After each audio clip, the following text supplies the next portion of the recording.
Distance Nerding.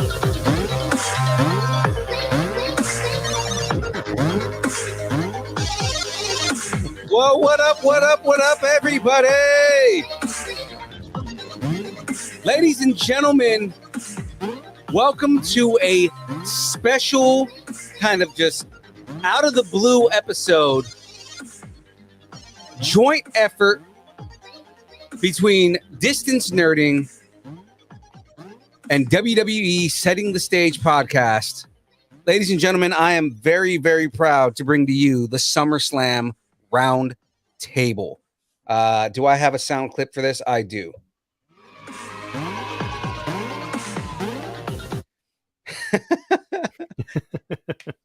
Now I'm just going to bring it up right here. Let me just pop this up right there. Now, ladies and gentlemen, you all know me. My name is Young Phil. I am the host of the Distance Nerding podcast. But along with me here is my boy, Jester G Man, the host of the WWE Setting the Stage podcast. Let the people know who you are. Put yourself over.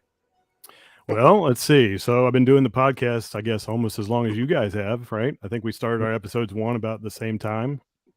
And yeah, so basically, I've been doing this, since the fall of 2020, and I've been with you guys since day one. I've been listening to you guys all through the chapters that y'all have done and everything.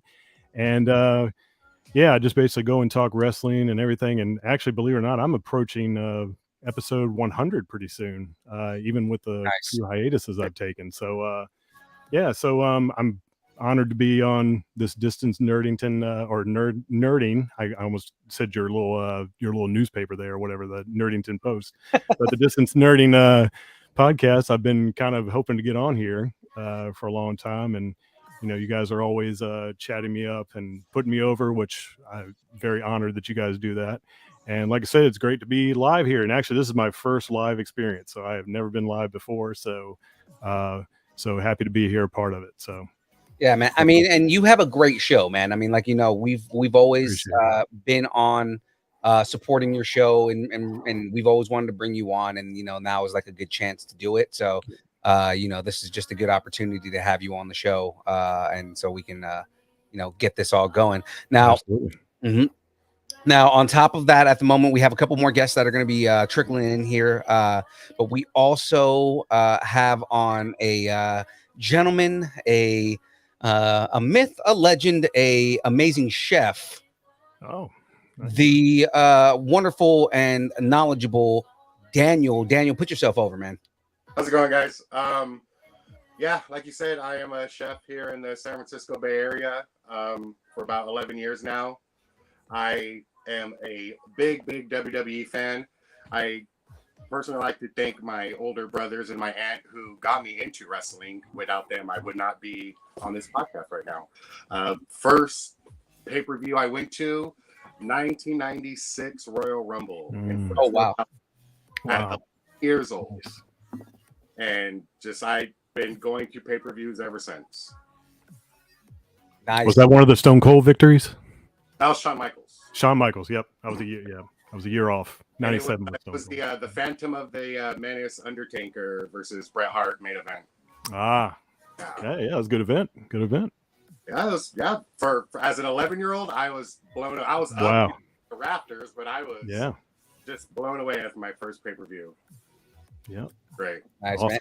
It's funny enough, my first pay-per-view wasn't until recently.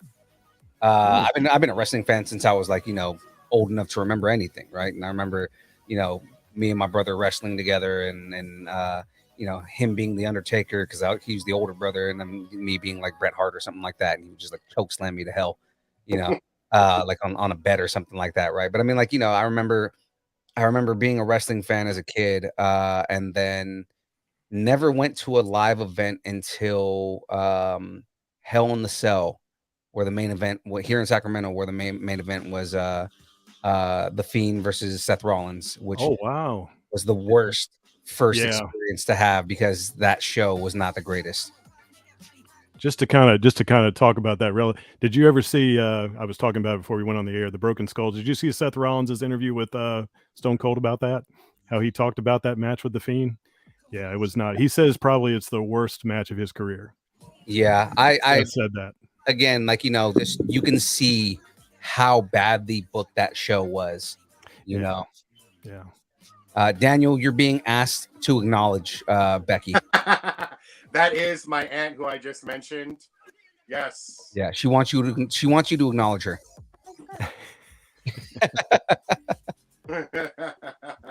So let's see. That Hell in the Cell was so that was what, 2000? Was it 18? 2019. I think 2019. Okay. Yeah. Oddly enough, I forgot to tell y'all when my first one was. My first one was in my hometown. Actually, believe it or not, the venue that they had is no longer open. I don't know if you guys are familiar with the Richmond Coliseum in Richmond, Virginia. That recently closed. So my first and only actually pay-per-view was Armageddon 2006. And that was, I believe the main event there was John Cena and Batista versus Booker T and Finlay, I believe. I don't even think any of the world titles were on the line. It was a SmackDown pay-per-view. I was sitting ringside. In fact, I know if you watch it on Peacock or you watch it on a DVD or whatever, you can actually see me. You have to look quick. You can actually see me during John Cena's entrance. Like you have to be really looking for me, though. I have to show you what I'm wearing and everything like that. And you can actually see a slight glimpse of me when you see it on the video. But my only claim to fame, really. So real quick, we do have another person that just popped in right here. So ladies and gentlemen, I'm about to bring him on right here. It is another huge wrestling fan. If you are unfamiliar with this gentleman, then you guys have to go check out Lucharillas. He has his own essentially art company that is it is a lucha art based thing. They'll be having merch pretty soon. We do a lot of collaborations with them. But ladies and gentlemen, the indemnitably talented Eric Ruiz. Awesome. Oh, look at Eric's rocking a DN hat. I love it. And he got that WrestleMania shirt. Oh, hell yeah. Just there we go. Perfect. Sorry, there's glare. It's the sunlight from the back. No worries, man. So Eric, we were just introducing ourselves and going over like our first experiences with WWE. So hey, man, if you can put yourself over. All right. So I've been a wrestling fan since I was 3. I've been watching it since the golden era. Hulk Hogan, Macho Man, the Mega Powers. Oh yeah! There you go. The Mega Power. I remember watching. I would never watch them live. I watched them on tape since I was in kindergarten, just before kindergarten. Mm-hmm. Big Hulk Hogan fan. Then the golden era. I would watch some WCW here and there. Into the Attitude Era, the Monday Night Wars, and I've been watching. I have not stopped watching wrestling. I mean, AEW came in, and I was happy because I was not liking what WWE was putting on TV. Right. For a good long while. Which later we'll be talking about that, right? But I mean, man, I'm excited for what the future is going to hold, especially after last night. Man, I can't wait to see where WWE is about to go. Oh yeah. After watching SummerSlam, I just finished watching it like half an hour ago. Mm-hmm. The whole show, and yeah, you could really like feel a difference there. You could really. It's not a big difference, but you can kind of see like it's different now. Right. Just by watching the matches, it's more focused on the wrestling part of it rather than just trying to showcase. Yeah. So. But yeah, that's what I saw. All right. Well, yeah. So, man, again, I'm super excited for all this stuff. So let's kind of start getting into it because, like I said, I've got a couple of other guests that might be popping in. We'll have them put themselves over when they come in. But for now, let's start getting into SummerSlam. Let's start getting into the events from last night and kind of our opinions. So, actually, what I want to start with. Starting with Jester G Man over here. What did you think of last night's show overall? Overall, I think this was a very good transition from the ending of Vince McMahon and the beginning of Triple H. I think it was a very good transition. And like Eric was just saying, you didn't see, and I think Phil and I were talking about this earlier, you didn't see drastic change. You saw subtle changes. And I think that's what you're going to see the next couple of months. You're going to see people you're not going to see like this all of a sudden it's just going to go in another direction. You're going to be like, whoa, you know, it's going to blow you away. You're just going to see the subtle changes over the next couple months, and eventually I think it's obviously going into a better direction is what I saw last night. So like I said to you earlier before we went on the air, I felt like SummerSlam felt like the old days. Like I was saying, you know, like I said, Chris Jericho used to say when he first joined WWE, he came to a show where everybody was over. Everybody got pops when they came out. And I don't know if you guys can correct me if I'm wrong. Everybody that came out last night got a pop. Everybody got a reaction. Everybody, and that was great to see. Especially if you've been watching the product in the last, you know, few months, where some people, you know, whether it be Raw, SmackDown, or pay-per-view, you go in there and you see, you know, just silence for some of the matches and stuff. You know, not really getting into it. But yes, as far as SummerSlam is concerned, I think it's definitely a good sign of things to come. Awesome. Daniel, what's your reactions, man? Aside from your brother saying the man, the myth, the legend, and he's proud of you. Thanks, Mike. Thank you very much. There's something about an open stadium show. It kind of has that like WrestleMania feel, and that's exactly how it was yesterday. Mm-hmm. And I actually I had plans to be there yesterday when me and my friend Keandre, who I met at WrestleMania last year, we planned on going, but things just didn't work out, and I kind of regret it because just by watching it, you could feel the atmosphere was amazing. Just that crowd was so good. It was great. Mm-hmm. Every match was on point. Was great. It was very. I watched it twice in the less than 24 hours. Yeah, and it was a really, really good show. Something to look forward to on the post Vince era and the start of the cerebral era. Yeah. Oh my God, that is a perfect name for it. The cerebral era. I love that. I like that. You know what? That's a good way to call it now. The cerebral era. Go ahead, market it. Put it on a t-shirt. Yeah, exactly. Cerebral era. There you go. I like that. Put it on a t-shirt. Yeah. Eric, what's your reactions, man? I was pleasantly surprised. I was like I said earlier, I was pleasantly surprised because, you know, in my personal opinion, I believe WWE started going downhill after WrestleMania 29, when the quality started like going down after the Rock Cena rematch. That's when, you know, you could see Vince's creative and becoming creatively inept right there. But this was a very good change in my opinion, and I saw it. I was watching it. I was paying very close attention to the way every match went, and it's like you could just see it. Like when in the Vince McMahon era, he was all about just like putting on a show with wrestling in the back seat, but in this one, wrestling was in the front seat with the show in the back seat, which is how it should be, in my opinion. Right. You know what I mean? And I mean, you know, my reaction, I feel the same way. You know, like the biggest thing about last night is I felt nothing but consistency through the entire show. You know, like I felt from the beginning all the way to the end, they brought new and exciting things to the show that they haven't done in years. Right. That main event, I can't wait till we get to that. But I mean, like the main event, you know, that's like Stone Cold Steve Austin level shock going on in that episode, you know, in that match. You know what I mean? Like there was just it was so well put together.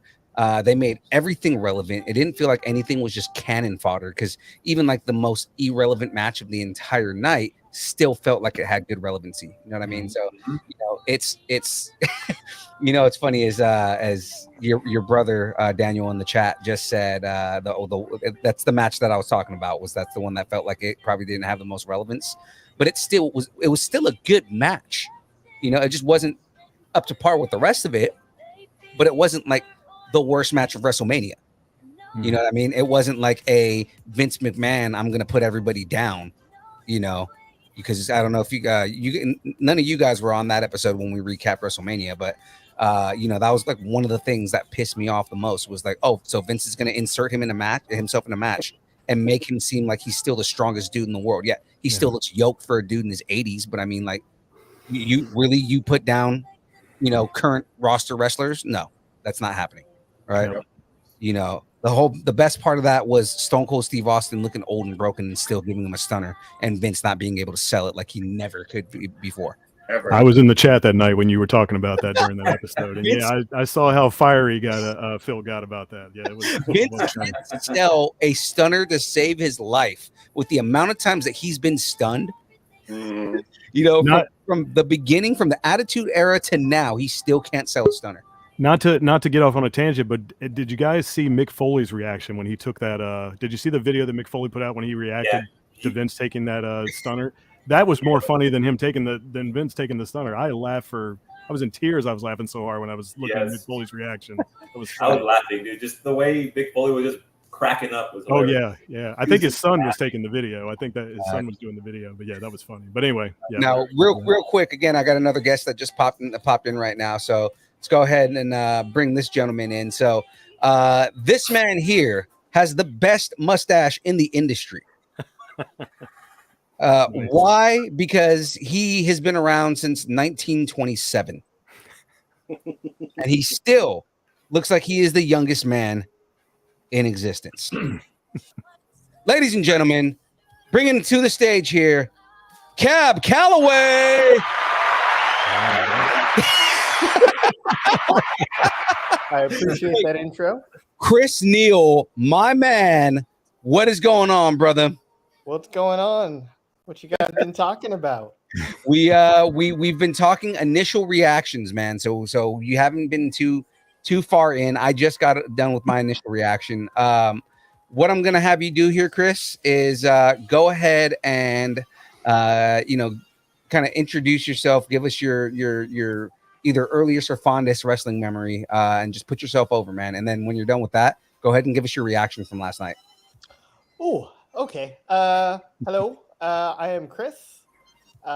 Earliest wrestling moment, or I want to say I started watching wrestling with my great grandfather and my aunts, and that goes back to when the only thing we got on TV was WWF Superstars. So, the weekly show. And then after that, it was like I was literally hooked. Yeah. Even so, to the point where I had a SummerSlam birthday party because SummerSlam conveniently landed, I want to say, on my 10th birthday. And that was the one with the Mountie and Bossman in the jailhouse match. Oh, wow. That was a great match, man. Nice. So, but I was a fan before then, but yeah, been a wrestling fan ever since, like, I want to say like 7 or 8. So, and initial reaction of last night, I will have to say, I might actually watch Raw. That's how good it was yesterday, because you can there's definitely a different feel for just not only the pay-per-view or premium live event, whatever they're calling it, but I like where it's going. So I'm hopeful. So I'm going to watch Raw and just see. I thought they opened it correctly with Bianca and Becky. Mm-hmm. And I did not expect the Bailey return. Logan Paul, another dude who's like Bad Bunny, dude respects the business and really, really put in the work. And besides the fact that his whole move array is like everybody else's move, which actually I thought that was pretty cool. Yeah. The AJ Styles jump, that was great. Oh yeah, dude was by far, I think that was my favorite. I won't say my favorite, but one of my favorite matches of the night. But just overall, everything was, I'd say, top to bottom, pretty good. Yeah. No, it was great. So yeah, that all being said now, so let's go ahead and get into the show itself, right? And it's kind of like all the different matches and everything like that. Let me go ahead and open up my my handy dandy little thing that I made here. All right, guys. So we're gonna go match by match and kind of get reactions on each match and what you guys thought of the matches and everything like that. So starting off for the night, we've got the Raw Women's Championship, just like Chris was just mentioning right now. Bianca Belair versus Becky Lynch. So yeah, kind of what did you guys feel about this match in general? Starting up here with Jester G Man. So like Chris just said, I believe they opened with the right match. I believe that match got us off to a great start. Like I said, with everything that happened during that match. Bianca retaining, I don't think there was a surprise there, especially since they started recently promoting before, as the build up, they were promoting that Bianca was trying to close the loop with Becky and kind of make up for what happened at last year's SummerSlam when she lost in 26 seconds. And she wanted to kind of close the loop on that and everything. The one thing that I was recently brought to my attention that I thought was kind of interesting, and I'm not going to go into this match per se, but we'll probably talk about it more later, is the fact that Becky essentially turned face, and then later in the night, a certain young lady turned heel. And I think that's going to play some foreshadowing to WrestleMania later this year. Actually, that's a good yeah. that's a good point. Also, like I said, the match I believe was very good. I believe lots of impressive moves in there, like that one move that Bianca hit off the top rope, the flip and everything that right after she hit the KOD and won the match. That was pretty impressive. And then of course you had the new faction show up at the end with Bailey and Dakota Kai, which Dakota Kai shocked me. And you heard my reaction, Phil, in the chat last night. I did not expect her to come back. I kind of expected Bailey to make a return, not necessarily at SummerSlam, but soon. Dakota Kai totally shocked me. Io Shirai, which I believe now her name is Iro Shy. Is that her name now? I don't know if y'all caught that, but they adjusted her name. Io Sky. Yeah, Iro Sky. There you go. So they adjusted her name, which I don't think that's too bad because that's not a total, stretch from what she was called in NXT. Like some of them, they've just completely changed their names, but so that wasn't really a bad thing. But overall, like I said, I think the first match had really high energy. I agreed with Bianca retaining, and like I said, showing that new faction, which I believe they said the new faction's called Control. Is that the new faction's name? I didn't realize they had a name. I think they have a name, or they're trying to test that name out on Twitter, I think, or something like that. But I think it'll officially probably be announced Raw tomorrow night. But those are the early rumors I've been hearing. So, okay, all right, Daniel, what are your reactions to that match, man? Yeah, I agree. Once again, I believe it was a great first match to get things going. High energy. Those two can put on a great match. Obviously, last SummerSlam doesn't really count with the 20 seconds, but any other match they can go, and they always have great moves. We'll probably get into it more, but I try to find where Becky got hurt on her arm is what I was reading today. Apparently she legit hurt her right arm. Yeah. Oh wow. I saw that picture too. Yep. Yeah, I could not find where, but hopefully it's nothing serious. Yeah. Right. I really like Bianca Belair. I feel she should be champion for a while, at least going until next WrestleMania. Yeah. It was a very great first match to get things going, especially with that crowd. Yeah, it was perfect first match. Nice. Eric, reactions, man. Like I said earlier, I thought it was good. I'm not gonna lie. I mean, I feel like in this match, you really could tell that Triple H told them, go out there and wrestle, put on a wrestling match. Mm-hmm. Yeah. Not out there to just do a few moves here and there, like back in the Vince era when it came to booking women's matches. And in this one, he just told them, I got NXT vibes from them. I got NXT vibes. Yeah, where it's I saw that go too. out there and just put on the best wrestling match you can put on, and that's what I saw. I saw a wrestling match, not a show, not a sports entertainment thing. It's a wrestling match. Much better than that's what we needed so far. Yeah, I mean that's what we've needed for a while is to see just wrestling, like pure wrestling. Mm-hmm. Mm-hmm. Yep.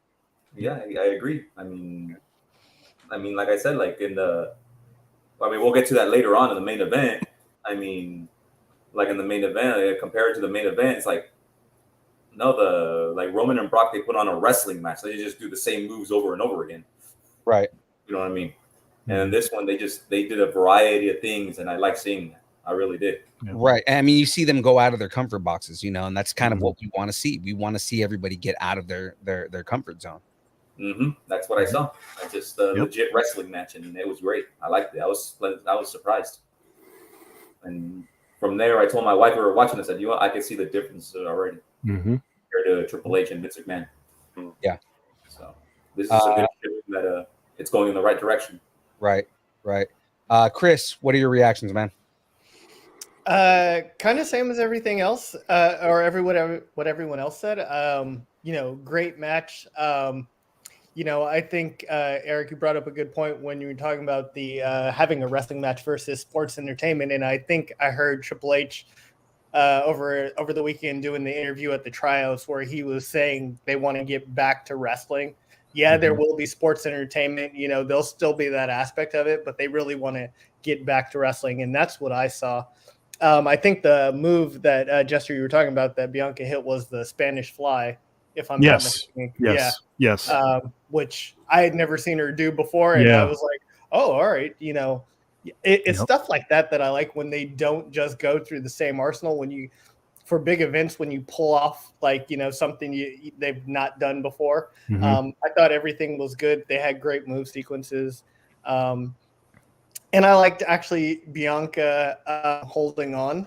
I'm a fan of Bianca, but her mic skills, to me, she still needs somebody that can talk for her. She's just not there for me on the mic. I like her athleticism, but hopefully they'll get maybe a talking piece for her, maybe pair her with her husband and they can do something.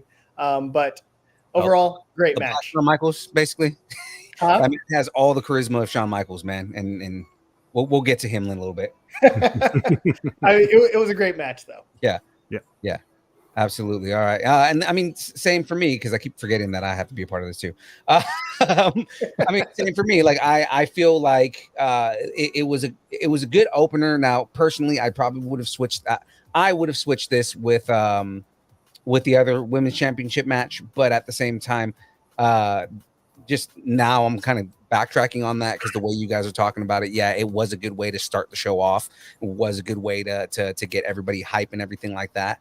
I mean, just you watched a wrestling match. Like, I mean, it wasn't just them dragging on and doing just kind of the same moves that you see all the time. It was them. Let me try this, or let's do this, or we've never seen this before. Things like that. And that's what I want to see. I want to see more. Not necessarily risk taking as far as them almost hurting themselves to get over on the match, but risk taking as far as doing something that's not normal for their characters. And like, oh wow, it's like watching in AEW. It's like watching Jurassic Express, right? And it's like, what are they going to do next, kind of thing, right?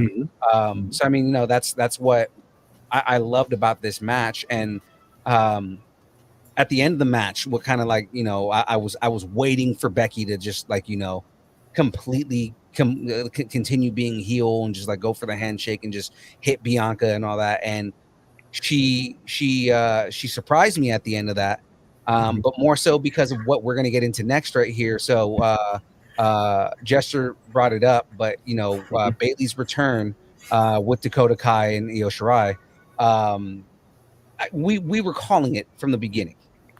That Bayley is going to show up tonight, right?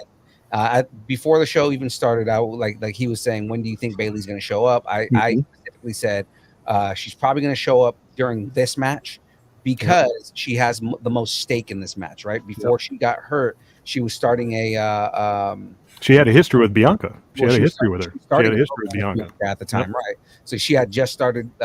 She was starting to start a rivalry with Bianca, and then she got hurt. And then of course she has a shit ton of history with Becky Lynch. So it's like we know that it makes more sense for her to get involved in that than it would be with Liv Morgan and Ronda Rousey. She doesn't have as much stake in that aside from a title, right? So like I was like, it makes sense for her to come in during this. She did. But what really shocked us, because in real time in the chat that we were in, it was like, oh, Bayley return. And then, what the hell? Is that Dakota Kai? Dude, Dakota Kai's coming out. And then, oh my God, is that Io Shirai? What the hell is happening right now? Like, we don't know what is happening. And just the amount of just the shock value at the very beginning of the show set the tone for the whole show. Yep. And full transparency, I thought Dakota Kai had already signed with AEW. I thought she was on her way to AEW. And when I saw her show up last night, I was like, well, obviously that's not true. Obviously Triple H is starting to get people to come back who were under the original NXT with him. And I think that's a lot of what you're going to see coming, going forward too, is a lot of people are going to come back because now he's back in charge now. So, so you're going to see that. That's going to play a factor as well. So, yep. Right. Daniel, any reactions as far as that return Bailey Dakota? It was great, which it could lead to a potential third person coming to join Bianca and Becky. Right? Yeah, we're talking maybe Banks, maybe Naomi comes back, maybe they bring back a former released person. Yeah. So that I'm excited for, who they might bring to be like a 3-on-3, maybe at that UK pay-per-view or premium live event next. Right. No, that's and that show's probably going to be just as good as this, the way that they're building it up. So. Yep. Eric, what do you think of Bailey's return and with appearances? I thought it was pretty cool. Don't get me wrong, like it caught a lot of people by surprise. I didn't expect it. Nobody expected it. When I saw oh crap, Io Shirai, what the hell? Yeah. This is good stuff. Just the women's champion? What's up? Yeah, wasn't she just the women's champion, the NXT women's champion? Yeah, I mean, she wasn't not too far back. She wasn't. Yeah. Yeah. But I mean, big deal. It was good. I liked it. It was cool. I mean, it was unexpected. You could just tell by the fans they were like, "Holy crap, what the hell?" Yeah. And Bailey looks like she's ready to fight, dude. Like she looks like she's in good shape. Oh yeah, definitely. And that crowd popped when those three came out. I mean, they were loud. I mean, it was like crazy. I had to turn my TV down. They were so loud. I was like, wow, they really. Yeah. What about you, Chris? Crazy. I was excited. I know I follow Bailey on Twitter, so I like her commentary. Like she's just been kind of like biding her time, and I thought it was a perfect time for her to come out. And I'm excited for this faction. I hope they do well. And I hope Bailey is back in the title picture soon. Actually, I hope that maybe they can do what Judgment Day should have been, where Bailey gets the championship back, and then Dakota and Io get like the tag team titles that we have not talked about for a while. That would be pretty cool, and just kind of have them, run wild for a bit until Mania, and give Bianca a chance to chase after something. Right. I'll just put this out here. One thing Vince and Bruce obviously did not learn was, in order to have tag team championships, you got to have women's tag teams. Yeah. I'm just saying. I'm just putting it out there. But again, Bruce and Vince didn't like tag teams. It was very evident that they don't like factions, tag teams. They don't like anything.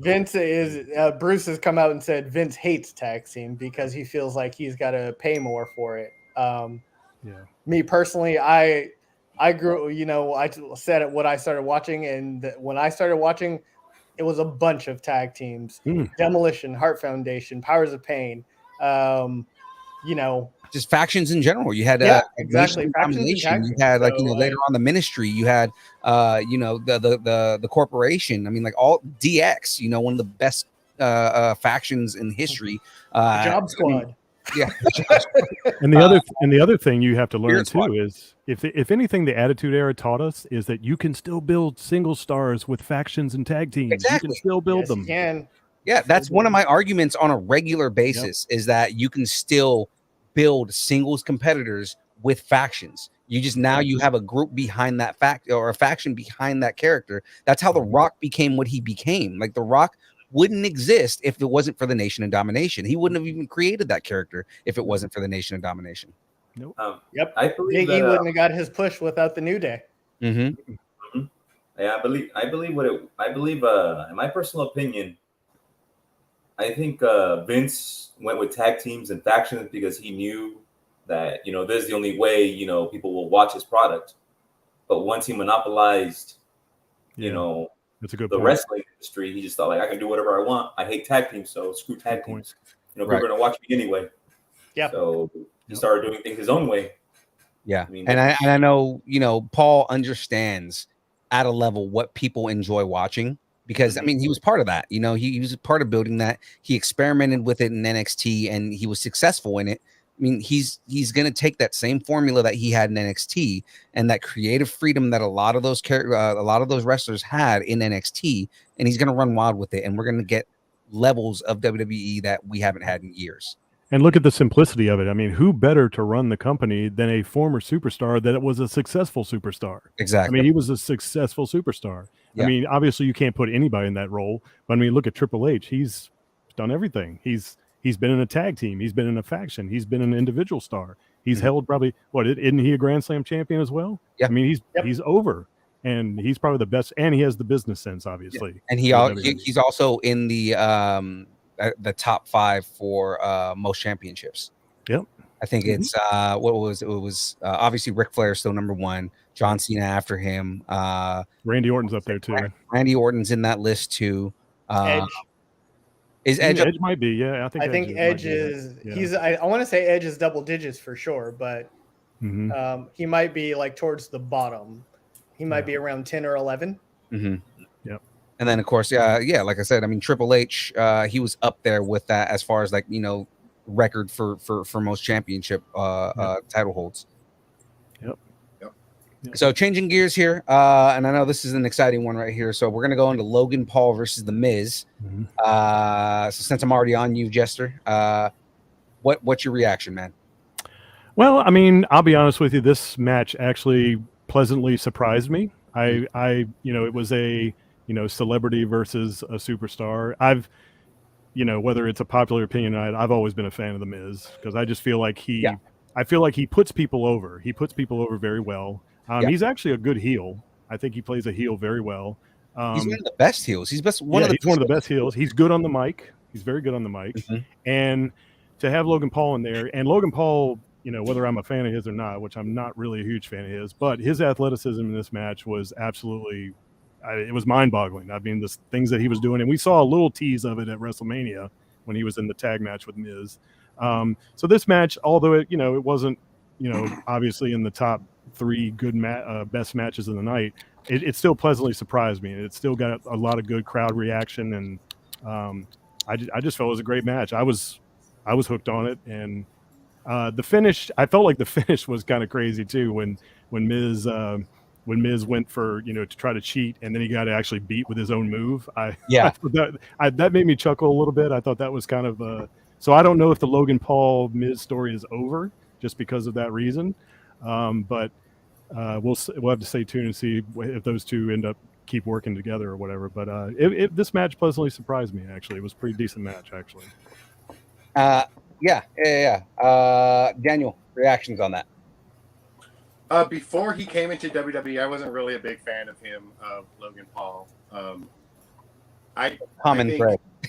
Yeah, he upped it with Bad Bunny. Like he adjusted, or he really got to being a wrestler very well. Like at WrestleMania, he did great. Yesterday was a really, really good performance, especially that frog splash off the top rope. Eddie Guerrero. Wow, that was amazing. Again, shades of Eddie Guerrero. Yeah. Yep. Exactly. Yep. Like that shirt. I really want to see more of Logan Paul. Like I don't know why I'm saying that, but as a wrestling fan, I want to see more of him on the show. Hopefully that the story of him and Miz continues, because I think they worked well together at WrestleMania and yesterday. I think Miz can work with anyone and be great. He can. And he made Logan Paul look good. Logan Paul, kind of made Miz look great, and I think it's a really good rivalry. And that match yesterday was really good. Yeah. Eric, reactions? Like Jester. I mean, my opinion is almost very similar. I believe Logan Paul did a very good job for his first singles match. He has a lot of room for improvement. I noticed he did a good amount of rookie mistakes during that match. Like he didn't like completely botch moves, but you could tell he didn't perform the moves as fluid as they should be. Yeah. He could tell he would hesitate a little bit, but just a little bit, not just but enough to not enough to where he would completely like botch the move, but enough to where you can notice it. Like, okay, yeah, you can tell he still needs just a little more practice doing certain moves. Like that frog splash was really good. I was surprised by how far he went. I don't think anyone's ever leaped that far from turnbuckle to announce table ever. So that shows he has a lot of potential and very very Shane McMahon feeling, right? Like you know, just kind of just taking that risk. Yeah, exactly. And you could tell just by watching he was willing to take the risk to entertain people. So like he wasn't there to make himself look good. He looked good. He was in there to make him and the Miz look good. Right. You know, but I say like give him like a year or so, he'll be tip top shape if he keeps it up. You know, start learning different move sets. He's coming up with his own stuff. It'll be great. Right. I see him wrestling. Maybe I don't know. My prediction is WrestleMania. It's going to be him and AJ Styles. Yeah, I mean, I can see that. I could see that. That probably would be a good match because again, Logan, he's on the track, you know, for being a good wrestler. He looks good. He's smooth. You know, he doesn't. It looks like he practices. I mean, he puts the work in, is what it looks like. It doesn't look like he's just kind of just there botching moves. You know, like he's obviously put the work in, and it shows. It's the same thing with Bad Bunny. Like you could tell the amount of work that Bad Bunny put into to look good, you know. So and that thing Eric's talking about is timing, you know, it was just off enough to where you notice, but he didn't botch any moves. I chalk that up obviously as to, you know, he's just got to be in the ring longer. He just has to take a little bit more reps and everything. But I saw what he was saying, what he was saying too, is that it was like I say, it was just enough to where you noticed it, but it didn't make him totally like mess up in the match or anything. It didn't totally make him, you know, look kind of, you know, foolish or whatever or anything. But it'll come when, you know, he's enough and taking enough reps and stuff. He probably just needs the reps. That's all. Right. Yep. So moving on, not too far ahead right here, but so AJ Styles appeared in that match. What are your feelings about AJ Styles showing up in there? You talking to me? Yeah. Oh, so I don't know about so okay, so obviously Ciampa is with Miz for some reason. I don't know why that pairing has been put together. It's kind of an odd couple pairing, I guess. I don't know what the story is there necessarily. And I've been watching Raw every week, and I don't even know how technically. I mean, I know the way it started was that Ciampa kind of interfered in a match that he was having with AJ, I think is how it got started or whatever. But you know, no real build up to anything or anything. So this was one of the run-ins that I was kind of a little surprised about, because I was just like, I didn't even know Ciampa and AJ really had a story. Like, I just thought it was just kind of a random thing they were doing for a couple weeks, but it seems like maybe they're trying to build a program between the two, and maybe they're going to have some kind of matches in the future. I don't know, but I don't know. Do I want to see AJ versus Ciampa? Yeah, I think it could be a pretty good match between the two, but I want to see Ciampa go back to his old character in NXT. Like, I don't like this new Miz sidekick character as much as I like the Miz. Like, I want Ciampa to go back to being the psycho guy that wants the belt. You know, he calls what did he call Goldie? Is that what he called the belt when he was in NXT? What did he call him? I think something so. like Goldie. Like Tommaso Ciampa, man. He's such a beast, man. And his wrestling style, his acumen, like everything that he does just exudes power, dude. Yeah. And it's like, and he's not the biggest dude, you know what I mean? No. Like he's ripped, but he's not like the biggest dude. Like the way that he manhandles people is like he's a giant monster, dude. Like Ciampa's a monster, dude. I just love seeing him in the ring, you know. And then definitely I'll agree that, you know, I want to see him be that more kind of like imposing, you know, just monstrous character. You know who he would have been the perfect addition for? Judgment Day. He should have been put in Judgment Day. He would have been the psycho guy in Judgment Day. I mean, no brainer here. He should have been there. And they were teasing remember how Edge used to go on his social media and he would tease the different members he was going to bring into Judgment Day? And when he put Ciampa on there, I was like, don't tease about that. Bring Ciampa in. They need to bring Ciampa in. And it didn't end up happening. And I was a little disappointed in that. But yeah, go ahead. Yeah. And I mean, you know, again, and we'll get to this later, but there's another team that I feel like might be coming in the future, and that's, you know, I was asking the group, like, who do you think might be a part of that group? Tommaso Ciampa might be one of those people that gets recruited to that.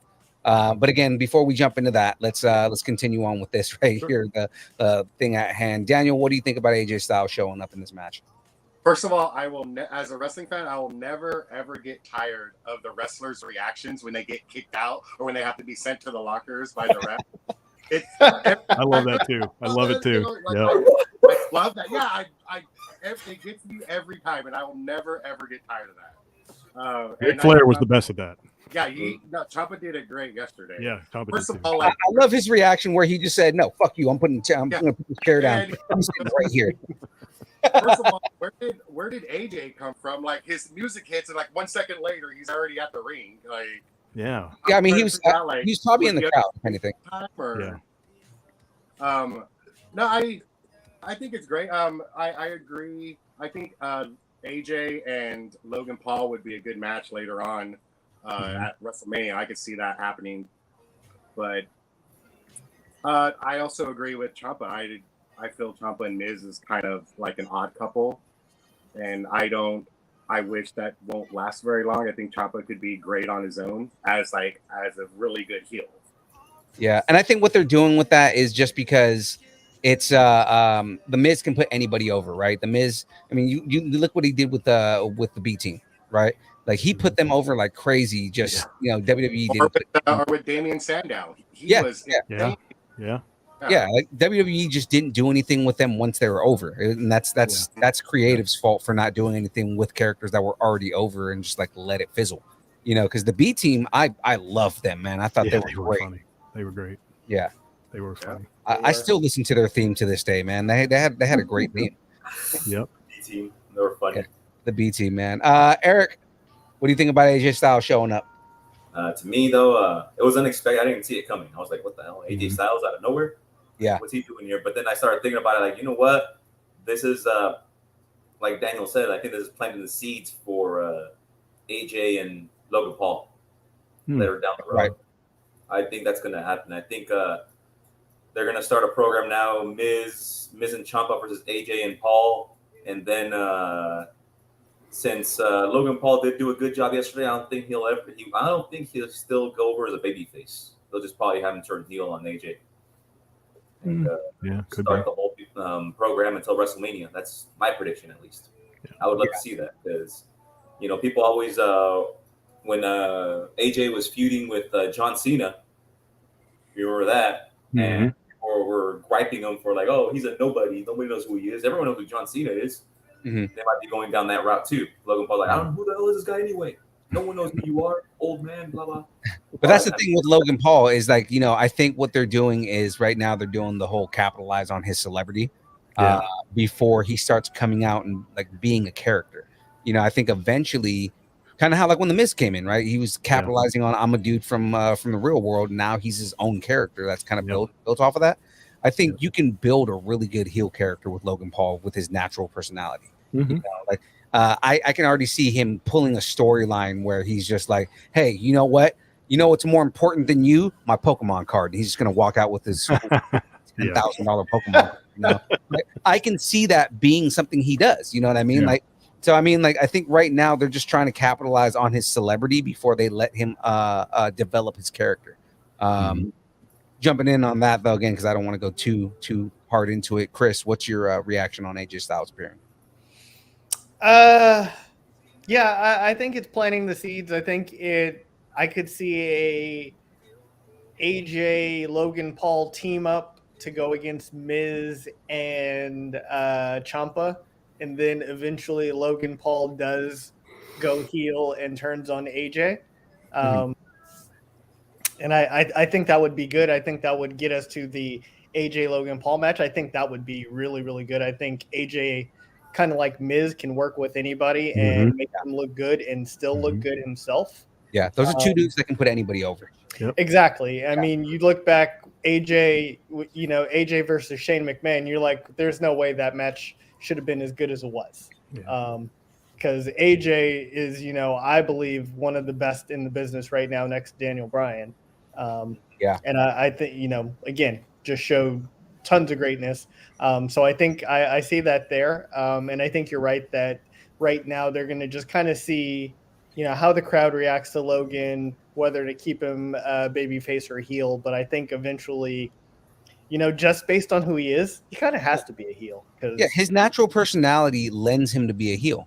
Yeah, exactly. Like, Jake Paul, Logan Paul, he was like, oh, hate those guys. So I think eventually we'll get there, but I think it's just, there's a lot going on and, we'll get there. But I was happy AJ was on the card because I think he should have had a match. I was expecting Seth Rollins somehow to go against AJ, but I don't, that one, I don't know how they would have even met up with each other. But, Gotcha.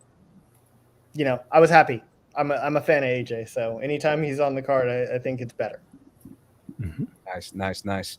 So going on into this next match right here, we got a Bobby Lashley versus Austin Theory. So Jester G Man, go ahead and give us your reactions or your thoughts on that Bobby Lashley versus Theory match.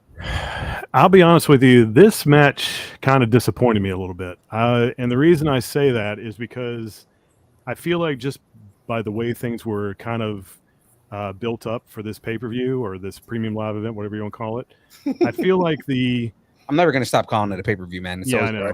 It's a pay-per-view. I feel like the United States Championship has kind of taken a backseat to this whole story. Like, I feel like the United States Championship is not given the amount of respect, nor is the Intercontinental title, but obviously that's another story for another time. Yeah, the mid-card titles get no respect these days. I mean, and I really hate that the mid-card titles are becoming afterthoughts to the world titles. I understand that the world titles are more important than the mid-card titles, but they shouldn't be an afterthought to the world titles.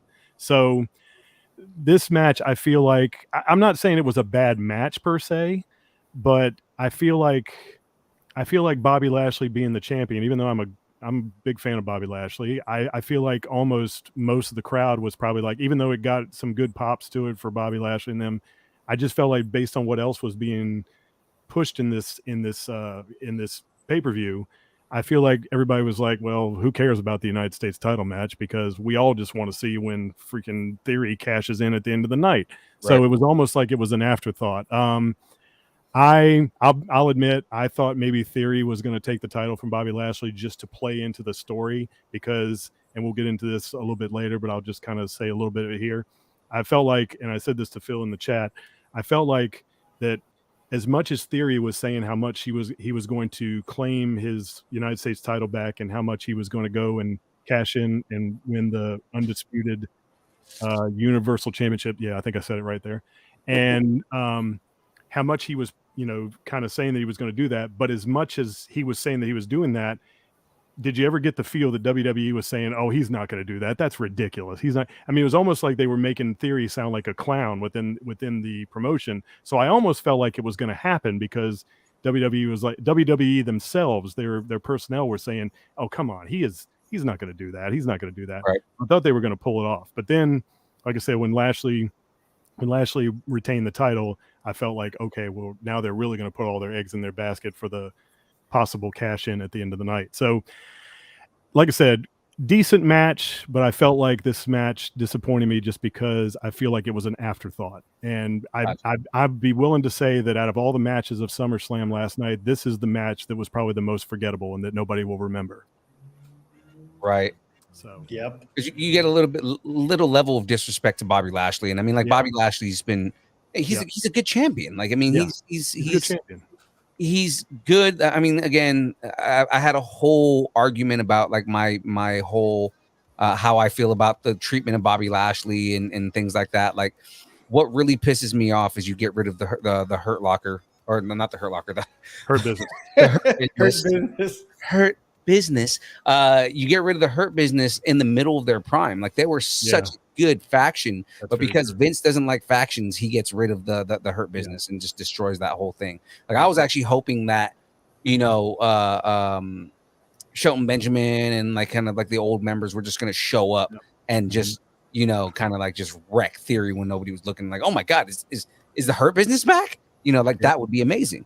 Because Bobby Lashley, his presentation, his showmanship is great, and they need to capitalize on that. Yeah. So I'm going back to the panel here. Daniel, what's your thoughts on the Bobby Lashley versus Theory match? I thought it was my least favorite of all the matches. Okay. I feel this is below Bobby. I think Bobby needs to be champion. Like the belts need to be separated. Lashley needs to be champion for a long time. I think he's that great to hold the belt for a while.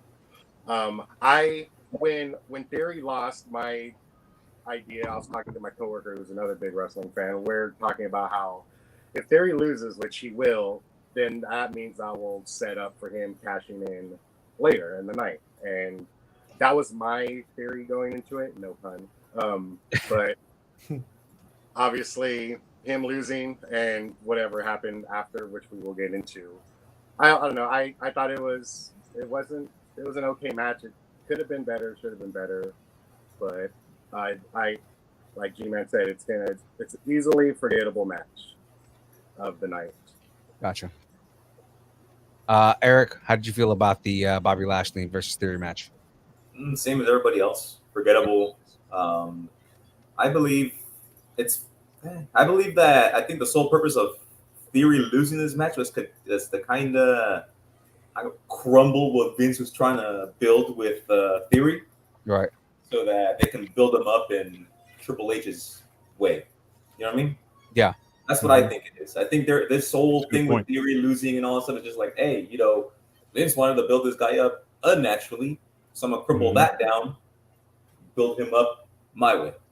Yeah, just kind of make him a joke right now, and kind of like character-wise, like destroy his just kind of morale and everything like that, but then build him back up and make him a beast. Exactly. Yep. If I saw Theory wrestling, like, dude, this guy wrestles good. Yeah, he's a good wrestler. Otherwise, it's just his character is fucking insufferable, man. Like, yeah, exactly. It's the kind of character that I don't know. I've been watching Vince's creative downfall for like 10 years already, and this is a good example of that. This is like Roman Reigns when he was building him up too. Yeah, the way he was trying to build Theory up. And we all know this. The best thing that he ever did for Roman is let him play with his own character. Exactly. Yep. Instead of him trying to control everything. And this is Triple H showing like whatever Vince was doing to you, we're killing it. We're gonna do you my way. Right. And that's what I think. Don't forget to add Bruce into there too. Oh yeah, Bruce. Give Bruce some credit there too, or fault, whatever you want to call it. Bruce fucking Pritchard, man. All right, Chris, what are your reactions? How did you feel about that match, man? I'm sure you're like up there with everybody else, but yeah, exactly. Same as everybody else. Forgettable match. Also very upset with what they're doing with the IC and US titles. I think they should be more relevant than what they are, for sure. But I mean, I also agree that I think Triple H is, Theory with that whole Vince McMahon. It reminds me of the old Drew McIntyre when he was the chosen one. And then you saw what happened after that. He had to, completely fall off, leave WWE, and remake his name. And I don't think they want to do that with Theory. I think they're rather, let's kill him off here, give him again, eventually maybe get him off TV, and then bring him back as like a surprise or something with a brand new, edge to him. Because like you guys all said, he can go, and I like Theory. I think he's going to be a very, very good wrestler and entertainer for WWE. But I think his character right now just sucks. So the match was definitely my least favorite of the night. Right. My thing about that too is what I'm piggybacking on what Chris just said is I think the best thing that happened to Drew McIntyre was he was released by WWE, went away for a while, came back to NXT, and then went back to the main roster. Best thing that could have happened for that guy's career. One other thing I'll say about this, just to kind of give you a little food for thought. Do you remember how Theory's push started? It was with an egg. He stole an egg. That's how his push started. If that tells you forgot about that. Yeah. So Vince and Bruce right there. That tells you this guy needs to kind of be redone. I mean, like I said, incredible in the ring, but needs a character shift. Needs kind of like I said, you're right. He needs like kind of like the same makeover Drew got, basically. That's what he needs. Right. Doing that right now. Yeah, right. So moving into the next match. Oh, did my camera come off? Okay, hold on. Yeah. My bad. Moving into the next match, we're going to talk about the Mysterios. What? Oh Lord! You see, there's a reason why I turned the camera off, right? Oh man, I was wondering what you were doing. For those of you who are not watching and just listening to the show right now, I turned off my camera and put on a luchador mask. So, Nice. but and it looks Now like you got to wear it forever because if you take it off, it's disrespectful. I know, right? It's like Gotta Eric wait till the show's over now. He just turned his camera off too, so I'm pretty sure he's putting a luchador mask on too. But anyway, going back to the show here. So I mean, the Mysterios versus Judgment Day, right? So I mean, this right here was a I enjoyed this match like immensely, man. I always love anything that Rey Mysterio's in. Dominic, he's kind of cringy for me. But I think it's more so because he's awkward in the ring. Yes. his mask is way better than mine. It's that guy from WCW. I can't remember his name. Santo. Yep. No, the other guy. Man, I'm trying to. No, it wasn't Laparca, not the Vianos. Not super crazy. Damn it, it'll come to me. I can't remember. No. Yeah. I'm drawing a blank. Me too. I had to do it. I know because he sees me put it on. He's like, "Oh, well, we're doing that. Okay." Oh boy, now somebody's going. What's going on? He's getting his. Just left. What are we gonna do now? We're all rocking luchador masks for the rest of the show. I can tell by the way this is going. I'm going to be the only one without a mask, probably. No, I don't have one. So okay, Chris is joining me. We're all going to stay mask. We're both going to stay maskless. You know what's funny is if James shows up, I will be mad if he doesn't put on the authentic Raiders luchador mask I got him in Mexico. Oh, I got him a legit luchador mask from Mexico. That's a bind in the back like a real mask, like the one that Eric's wearing right now. Got the Raider symbol on the side of the mask. That's awesome. You know, it's funny when the screens were because the screen's a little bit smaller from what I'm looking at. When he first came back on with that mask, I thought it was the what was the team that Edge and Christian disguised themselves as to get the they disguised themselves to get the tag team titles back from the Hardys. That's right. Yes. Yeah. That mask does look similar when you look at it from far away. It looks similar. Yeah, Los Matadors. Yep. This is the mask Bethany's talking about. Yeah. The very low quality Deadpool. There you go. Okay, if we're gonna play that game, give me a little bit, not right now. Oh boy, I know what's coming now. I think. Here we go. But going back to everything again, I was talking about the Mysterios, but Judgment Day. I have not been very happy. I mean, I like Judgment Day's faction and everything like that, but I the one thing that kind of just makes me feel like it's not worth it is getting rid of Edge. You know, I mean, just like I felt like Edge was what glued that together. But I mean, Judgment Day is still a really good team. I feel like they're doing a really good job of finding a way to take care of. Why am I all of a sudden forgetting his name right now? Damian Priest? Damian Priest. Finn Balor? Finn Balor. They're doing a good job of bringing back that dark relevancy that Finn Balor is capable of. That he has. I heard the Demon's coming back. Oh, dude, I cannot wait to see the Demon come back because that fits that theme so well. You know what I mean? And then we'll get into what happened at the end of the match right after this because I kind of want to talk about that separately. But yeah, what are the reactions, guys? Tell me what your thoughts are on this match in general, starting with Jester G Man. Okay, so yes, I agree with you, Phil. The match itself was great. I thought the match itself was good. In fact, the match they had on Raw was actually great too, with the Rey Mysterio 20th anniversary celebration stuff. The only thing I kind of was disappointed in this match was that you took a match that you just had on Raw and you put it on the pay-per-view. You put it on Summerslam. It was the exact same match, except it was no disqualification. That's the only thing. And that was just so Edge could come down and interfere in the match. So I feel like this is where, there's a very controversial side to it where people sometimes like rematches and sometimes people don't like rematches. Like, for instance, my take on this is if you have a rematch and it tells a great story, then I'm okay. You can have as many rematches as you want. I don't care if you have 10, as long as it tells a great story, good. I'm not saying the Mysterio's Judgment Day story is not good, but it's almost like it's kind of reached a little bit into the story, and now it's kind of like the record's kind of scratching. It's kind of like it's kind of going on repeat a little bit, and you're like the best way I can describe the Judgment Day, even though I have very high hopes for this tag team or this high hopes for this faction, is the one word I'll describe them as they're lost. They're kind of stuck in like a holding pattern. It's like you don't know if they're going to expand. You don't know if somebody new's coming in.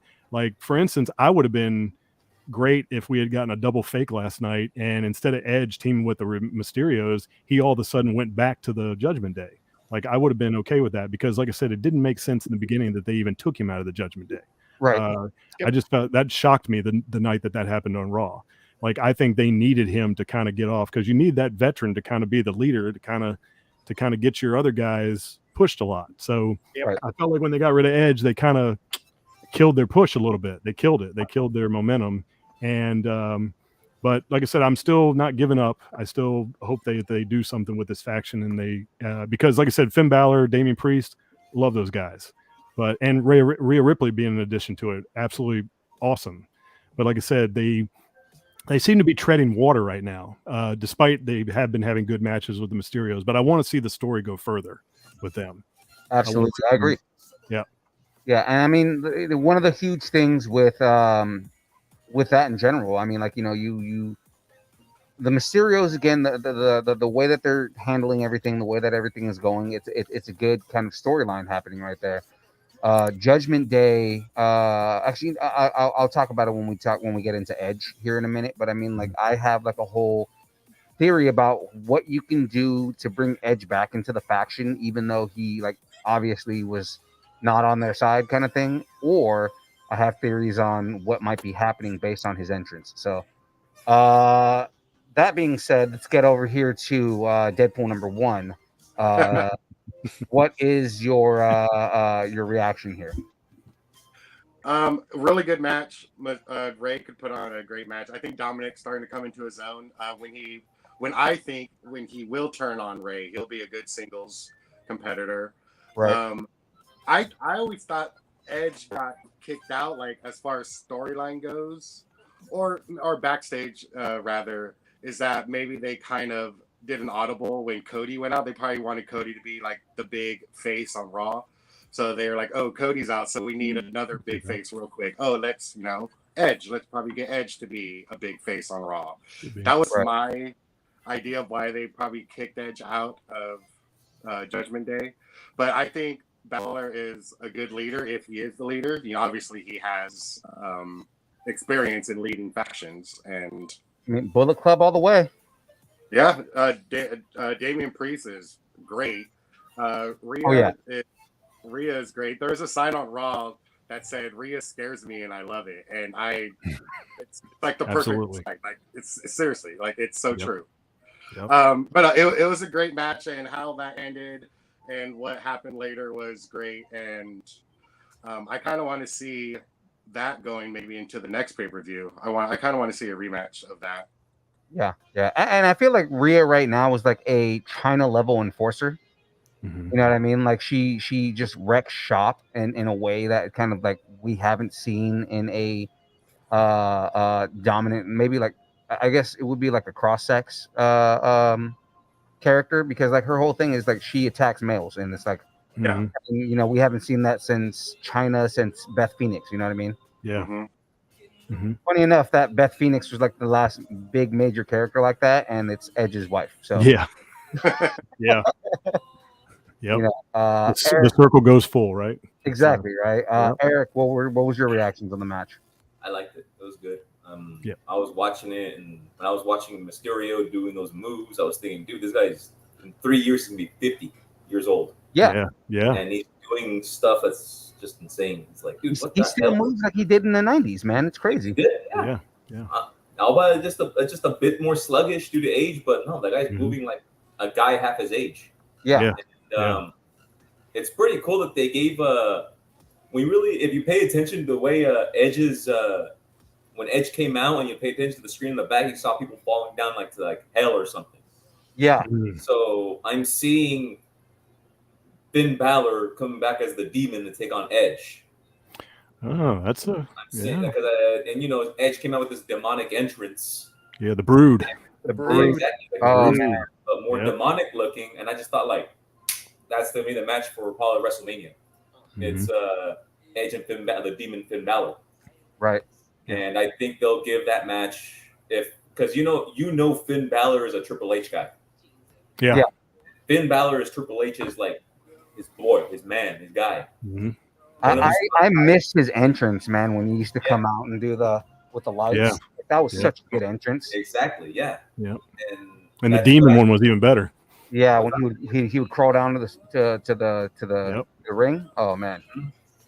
And I think right now this is planting the seeds for Finn Balor's his career resurrection. Because if you paid attention to the commentators, they even said ever since Finn Balor came over here to WWE, he's found minimal. He didn't really find that much success. Yeah.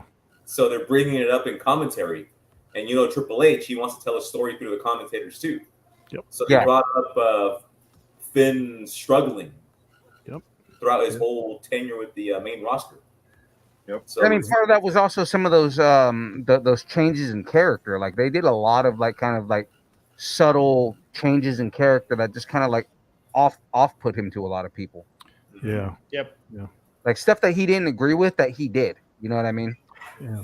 Yeah. exactly. Like, what about that finish? What about that finish between him and Roman at the Extreme Rules pay-per-view last year? And they had that thing where he got taken off the top rope for some supernatural thing happened or something, and the top rope just broke for no reason. I mean, what was that? I'm like, my reaction was Krusty the Clown. Like, what the hell was that? Yeah, like, What the hell was that? And they never. And the bad thing about it is, with that thing, they never even explained what happened or anything. Like, I would have liked, even as ridiculous as it may have been, I still would have liked to have had an explanation of, did Roman, summon some kind of, the gods or something to take down Finn Balor? I mean, even if it was ridiculous or something, I still would. They never gave an explanation. They act like it didn't even happen. Roman Reigns summoned the power of himself. Yeah. It's that pandemic storyline writing where they're just throwing stuff out there and we're just going to throw it out there until we get people in, and then we'll start doing stuff. Yep. It really pisses me off to no end.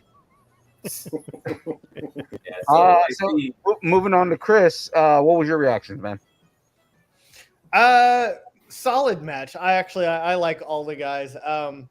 And I want to say Rhea's still hurt, isn't she? Didn't she get hurt like a month or so ago? So maybe that's why they're kind of just having her do kind of like that China enforcer role, I should say, because I thought I read somewhere that she had gotten hurt. So maybe she's still nursing an injury, but I actually like her as an enforcer, kind of like the Beth China Jacqueline type person who's not afraid to take on guys. And she seems to have a niche for beating up Dominic. I know, right? But I could see a Brood versus Judgment Day thing happen, maybe. Exactly. I was going to go with this. Depending on how they do Survivor Series this year, if they're going to do the traditional SmackDown versus Raw, or if we're actually going to maybe break away from that for a little bit and get back to, hey, my team against this team type of deal. Right. I could see that happening there. But yeah, I kind of feel like Judgment Day throwing Edge out did kind of get them like, well, who's going to lead us? And I like Finn Balor. I would love to see him stay a face, just because when it comes to like entertainment, he's got one of the best interests that everybody participates with. So that's the selfish part of me losing that aspect. But I thought it was a good match. So and I think if they can find the right group of people to go against Judgment Day, it would be amazing. I'd love to see if this were to ever happen, Bray Wyatt come back and join Edge in the Brood. Please, yes. I think those all night. I was like, Yeah. please, Bray, come back. those two together, I think in the Brood, I think that would just be amazing to take on Judgment Day, and I think I'd love to see Bray Wyatt back. Because He's Bray could sorely be the new missed. Gangrel, dude, easily. Yeah, definitely, and I think it would be good. But there's nothing I could say bad about this match. Liked everybody involved. I just hope they do more with Judgment Day. Yep. Moving on over here, the next thing that we have, next thing we got going on is the return of Edge. So, I mean, I was super excited about this in general because one, we knew Edge was going to come back, but what made it like just that much better was the fire starts, the lights go out, and the Brood music starts. Because I at first I thought it was Bray Wyatt, right? I was like, oh shit, is Bray Wyatt coming back? Yeah. But then you hear the Brood music, and it's like, oh no, 100. There it is. Yes, there he is. Bray Wyatt's made his return. There you go. Right there. He's back. Nice. Bray Wyatt is back. The Fiend is back. The Fiend is back. So with Edge and the Brood music coming on, I immediately was like, okay, is he coming back in as the form of Edge from the Brood? And I mean, like, it'd be cool to see Christian Cage come back, but he's got so much success where he's at. I don't see him doing that. With Edge and everything like that, what I would like to see is, I have this theory that he either makes like a masochist return to Judgment Day, where it's like I have to teach them through pain. Because that could work with that faction, right? Is that the only way they'll learn is through pain. I have to put them through pain in order to learn, and that's why I beat up all of Judgment Day, and then they come back to like the teach us master kind of thing, right? Yep. Or he forms the Brood, and that's where we can get like Tommaso Ciampa, work with Edge, and that would be like a really dark but good like faction. I think so at the end when I guess Rey Mysterio hit the finishing move to pin I think he pinned Finn, right? Yeah, I think he pinned Finn. Right. And I don't know if you paid attention, and like I said, I don't know if it means anything or it doesn't mean anything at all. But the way Edge was kind of staring at Finn while he was getting pinned by Rey, like I could almost believe the first thing you said, Phil. Like I could almost believe that he gets back into the Judgment Day and he says, okay, look, you're not that necessarily Edge is going to become an enemy of the Mysterios necessarily, but like he could say, look, you guys haven't done anything since you kicked me out. You've been losing to the Mysterios, you lost to them twice in a row, stuff like that. And he's like, you know what, you guys need me and you guys need me to teach you. And I felt like I said, I don't know if it means anything or not, but I was paying attention how Edge was standing there right outside the ring as Rey was pinning Finn, and he was just kind of like staring into the soul of Finn when Finn was getting pinned there. So like I said, I could honestly believe that happening. Will it happen? I don't know. But it could be a definite possibility, I think. It could lead to the Demon coming back to show like Edge. Yeah, Edge could be the one that brings the Demon back into Finn. Yeah, you're right. Yeah. Absolutely. And I think if they're going the route of long-term booking, I can see it either at the Royal Rumble or WrestleMania, where the Demon comes back and make it a big deal. Because I remember when Triple H was in NXT and Finn Balor was the NXT champion. Mm-hmm. Whenever the Demon would come in, they'd make it this huge deal. It's like Undertaker coming back. Yep. Right. And I mean, that was one of the things that kind of like I was upset about, like for the longest time, is why is it that we're not getting the Demon? And it's because the Demon got defeated. I for the longest time was saying that the best booking they could have done is if they would have put the Fiend up against the Demon. Yep. I knew you were going to say that. I knew. Yeah, I've been talking about that for years, that if you put the Fiend up against the Demon, you can do really good long-term booking with that. That would have been a crazy match. Yeah, like you have the Fiend being the new monster in the playground, and he defeats the Demon, and that like basically, destroys Finn Balor's morale.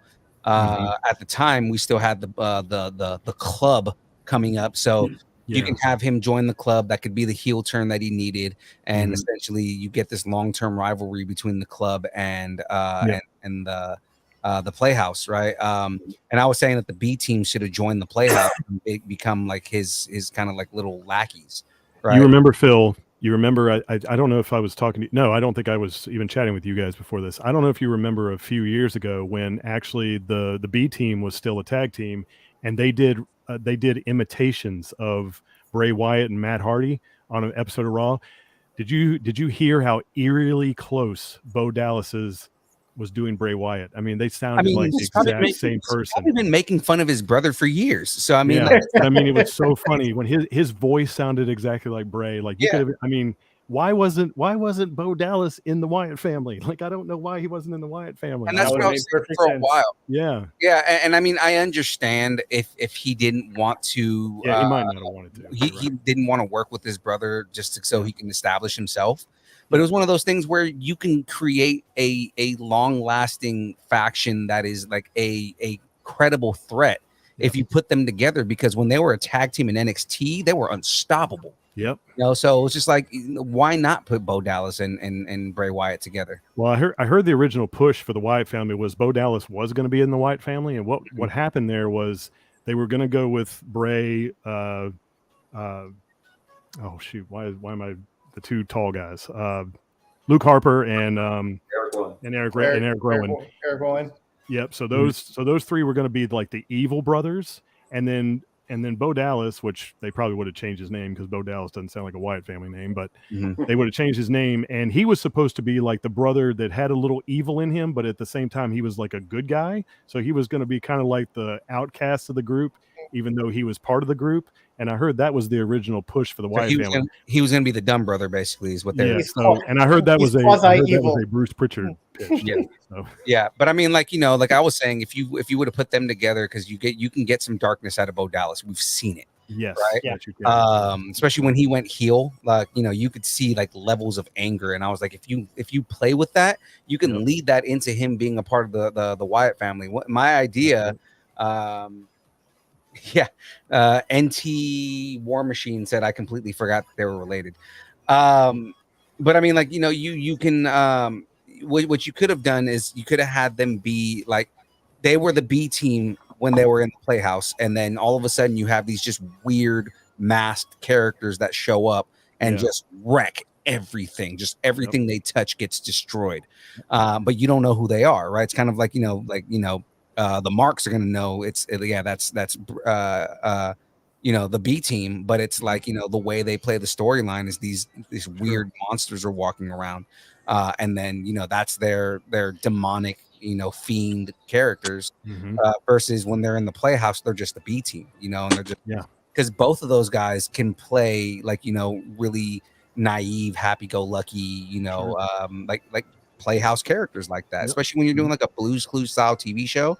They fit as characters like that, right? So I was always saying that you could do that with them, and then you have the club together, right? And then basically you have him build back up to become the demon again, and the demon defeats the fiend later on, and you get this really good long-term booking. Obviously, it never happened, right? But I mean, like, we need the demon back. The demon was such a draw that we need that character back. Now, we hijacked this whole thing. Daniel, what was your reaction on Edge returning, man? I thought it was great. First of all, his shirt is awesome, man. I already ordered it. That was a real, came out of nowhere. I kind of didn't expect it, but when he did, it was great. A couple of spears here and there. I would like to see an Edge, at least Edge versus Finn, like singles match. I think that would be good. And then whatever from there, maybe Edge will like join Judgment Day again from there. Right. But yeah, I thought the Edge, that was a really good surprise, really good pop that he got. Good entrance. Maybe they fight for leadership of I was just gonna say that, Phil. You beat me to it again. I was gonna say it. Yep.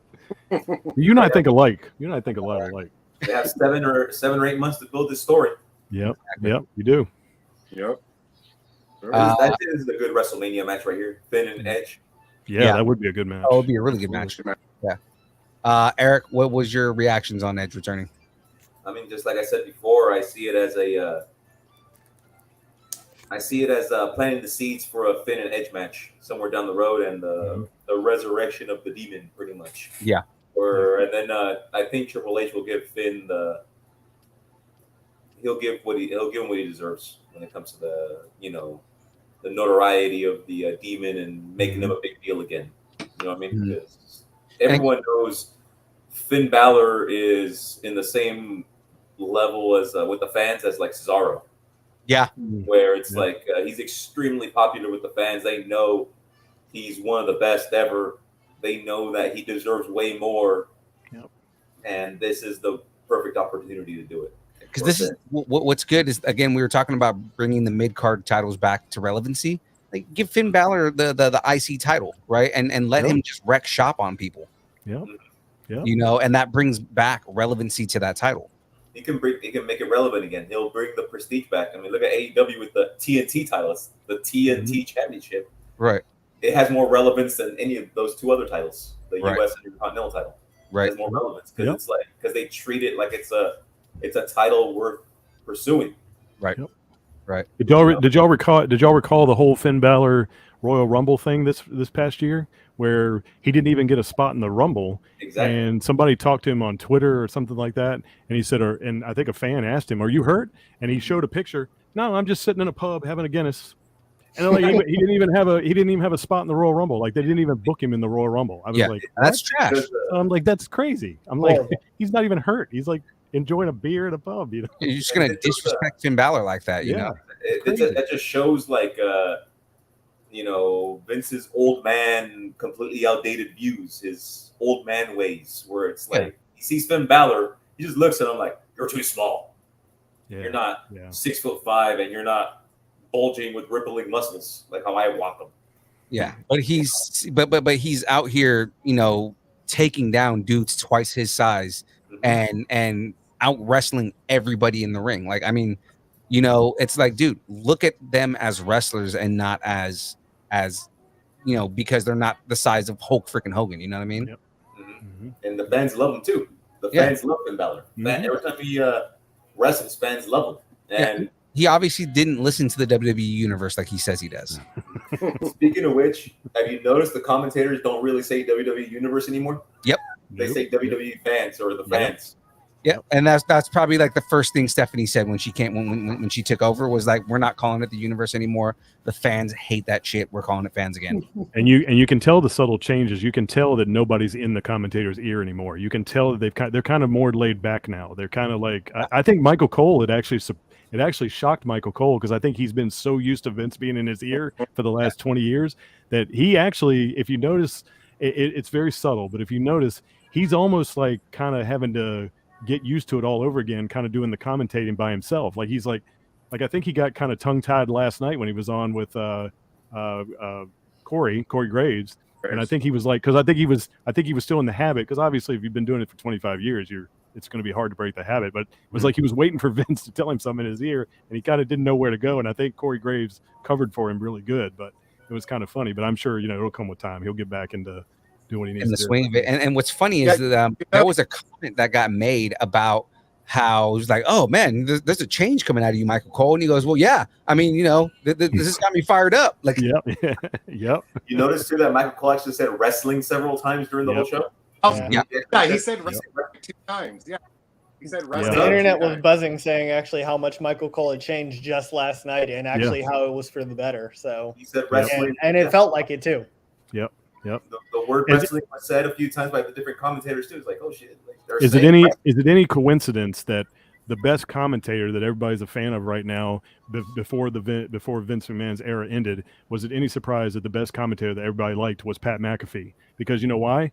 Vince isn't in Pat McAfee's ear. He's basically told Pat McAfee that he'd go out there and say whatever he wants. Michael Cole just has to kind of reel him in when he gets a little out of control, but nobody's in Pat McAfee's ear.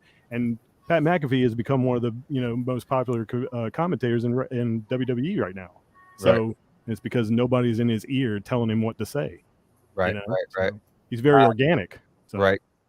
Before we jump on to the next match right here, Chris, what was your reactions on Edge's return? Again, happy Edge is back. So to actually, what I would like to see with Edge, I know you guys are saying him join Judgment Day, and I think that would be good. I think a good play on that is you kind of Theon Greyjoy him, where you really like beat him, and he's like, forgets who he is for a second, and right around time for WrestleMania, you got somebody to kind of bring him back, or start getting in his ear, and they just keep building and building until eventually at Mania, Edge like turns and on all of Judgment Day or something like that. Right. That's what I'd like to see. But I think him having them come back at least gives Judgment Day a target. So whether Edge starts finding help, whether he tries to take them all on alone, whatever the case may be, you put Edge in some title matches and then have Judgment Day cost him titles and stuff like that. But I think it's good that he's back. He's definitely needed. Absolutely, man. Absolutely. So we're gonna go to the next match here. Speaking of Pat McAfee, we got Pat McAfee versus Happy Corbin, the Colts return match. Before you even get into it, I swear to God, I thought this was a meme because I swear I saw it like 2 months ago where somebody posted the meme of both of them in Colts uniforms and like, this story writes itself. Somebody just put it on TV, and then I saw it. I was like, holy shit, they actually did it. Yeah. Yeah. We're actually teammates. Right. So G Man, let me know what your thoughts are on this Pat McAfee versus Happy Corbin. Well, I think you know by now what my feelings are on Happy Corbin. I fucking hate Happy Corbin so much. And that disappoints me because I really think Baron Corbin, believe it or not, I really feel like he has the potential to be a good character. They just haven't found it yet. But it's like they're doing a lot of experiments, failed experiments, obviously, but it's like he hasn't found his niche yet, I guess. I mean, he just hasn't found it. I will say this. His lone wolf character in NXT, it was okay. Like that was probably the best one he's had. And that was Triple H character too. Yeah, that was that was when he was under Triple H. But yeah, so Happy Corbin. My thoughts on Happy Corbin aside, Pat McAfee made this match. I mean, there's no debate about that. I don't think. I think probably everybody here would agree with that. He almost killed himself like twice, but he did. He did almost have a couple of slips and everything. And that's when I was asking you, man, is he wearing like slick shoes or what is he wearing? I don't know what he's going. But he recovered nicely from those slips. I mean, he did amazing recovery for somebody that's kind of in the position he is, where he doesn't wrestle full time, and he just made, like when he went to the top rope that first time and he almost lost his footing, but he did a miraculous recovery. I almost thought he was going to fall back off the rope. I did. He almost was going to. Yeah, he almost died trying to do a swanton bomb, but it's like when he did the swanton bomb, it looked amazing when he did it. Yeah, I think it was actually Chris in our chat that was like, when you're like, he's wearing slick shoes, well, he's wearing Jordans, and I was like, well, I mean, Corbin's wearing mid top Vans, so I mean, like they're both not wearing wrestling shoes. I just thought he was wearing slick shoes because it seems like everything he did that was high risk, he did like a little slip. Like I said, he recovered great on all of them, but he did like little slips and everything. But I gotta give credit where credit's due. He's been, I mean, the few matches that he's wrestled, Adam Cole, he wrestled Theory, I guess is who he wrestled Theory WrestleMania and wrestled Happy Corbin. I mean, he's looked great in all three of those matches. And I got to give him credit. I mean, he actually surprised. Like when I heard he was going against Adam Cole like 2 or 3 years ago, I was like, who is this guy? Like, what is this guy? He just runs a talk show and everything. But man, he made me eat my words that night. He did great in that match. And like I said, I've always been high on Pat McAfee since then. So yeah, none of these guys are half-assed, and that's what I like. He definitely, you can tell he puts in the work too. You can tell he puts in the work. So, yep. Absolutely. So I was actually, this match was good for me. I liked this match. I enjoyed it. Good.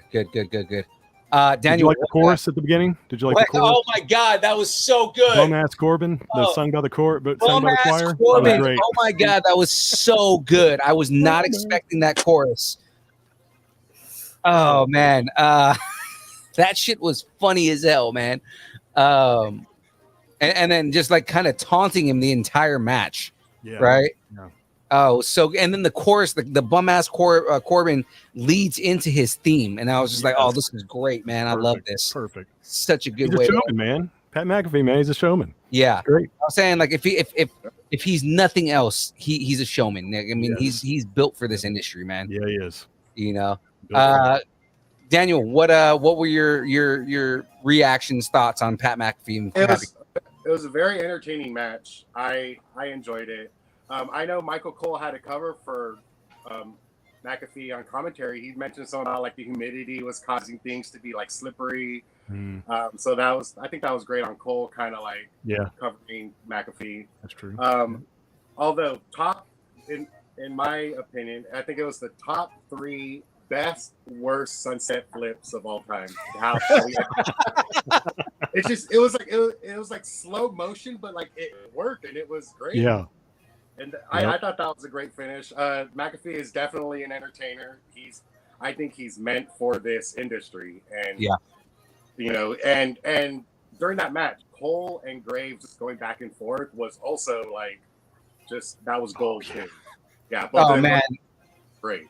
Yeah, those two guys together, and then of course, Graves always has to like bring up the fact that he's married to. Oh my god! Yeah, like he always brings. I got a beautiful wife at home. Wants me to come home on Fridays.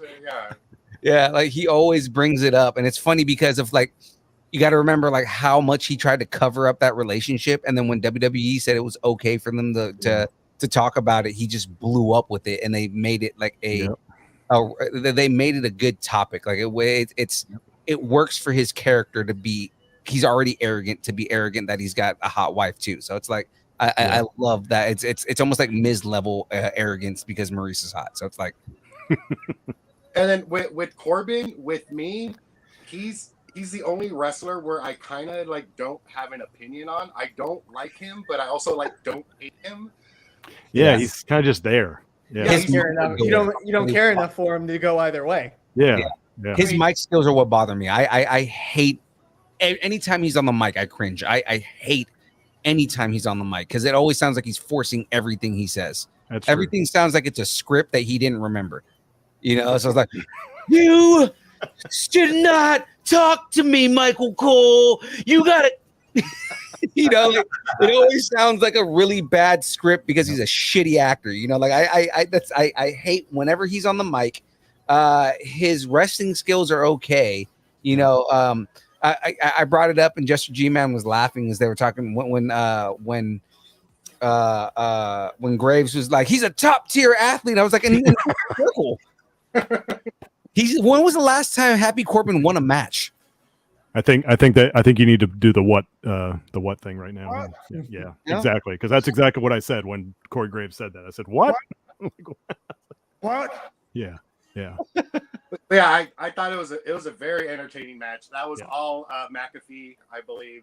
He definitely kind of carried that match, which is strange for the non-wrestler to kind of carry the match. Yeah. Which I mean, that's 2 matches. I mean, you know, again, Logan Paul doing the same thing earlier in the night. You know, just supremely, and I mean, the Miz carried that match too. The Miz is amazing in the ring, which is why that match is a little bit better. But I mean, you know, you just have 2 guys who have a lot of charisma, who have a lot of showmanship, and it follows through with the amount of work they put in as wrestlers. You know, and it's like it makes you appreciate it because it's not like when you have like when Dennis Rodman came into the WCW, it was like, you know, it was just, you know, he obviously didn't put any work into it or anything like that. Or when you see Stone Cold, or not Stone Cold Steve Austin, when you see Arnold Schwarzenegger, you know, deck somebody and it looks like he's actually punching someone, or same thing with Mike Tyson, you know, like, you know, you guys who are like wrestling fans but didn't put the work in, like you're seeing these guys 100% put in wrestling work and it shows. Selling is a skill. Oh yeah, absolutely. Eric, what are your thoughts, man? Match of the night. Match of the night? Yeah, it was just fun. It was fun to watch. It was just fun to watch because the way I saw it was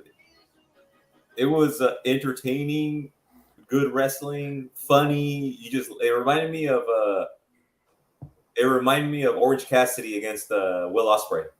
Oh yeah, that's good. It reminded me of it. No, not like wrestling wise, but like the fun factor, and you were just enjoying it because the way I saw it was pretty much. You guys always talk about Baron Corbin, and yeah, it's like nobody likes him. He's like the annoying guy that will not go away, that keeps poking you, laughing at you, and you tell him to go away, but he won't. But you can't hit him.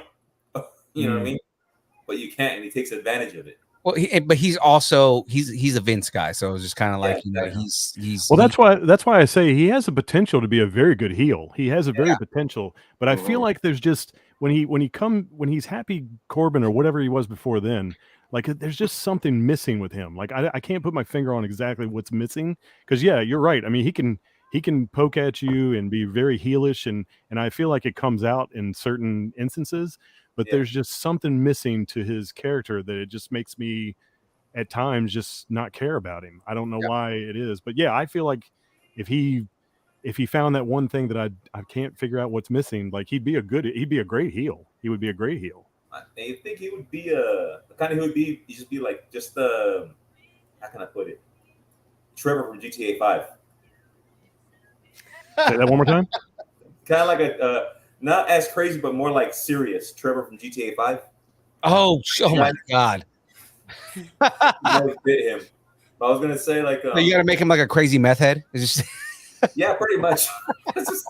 But like he just like he would just attack people for no reason. Like he would just attack people. It was just to build his character up as he just doesn't care anymore.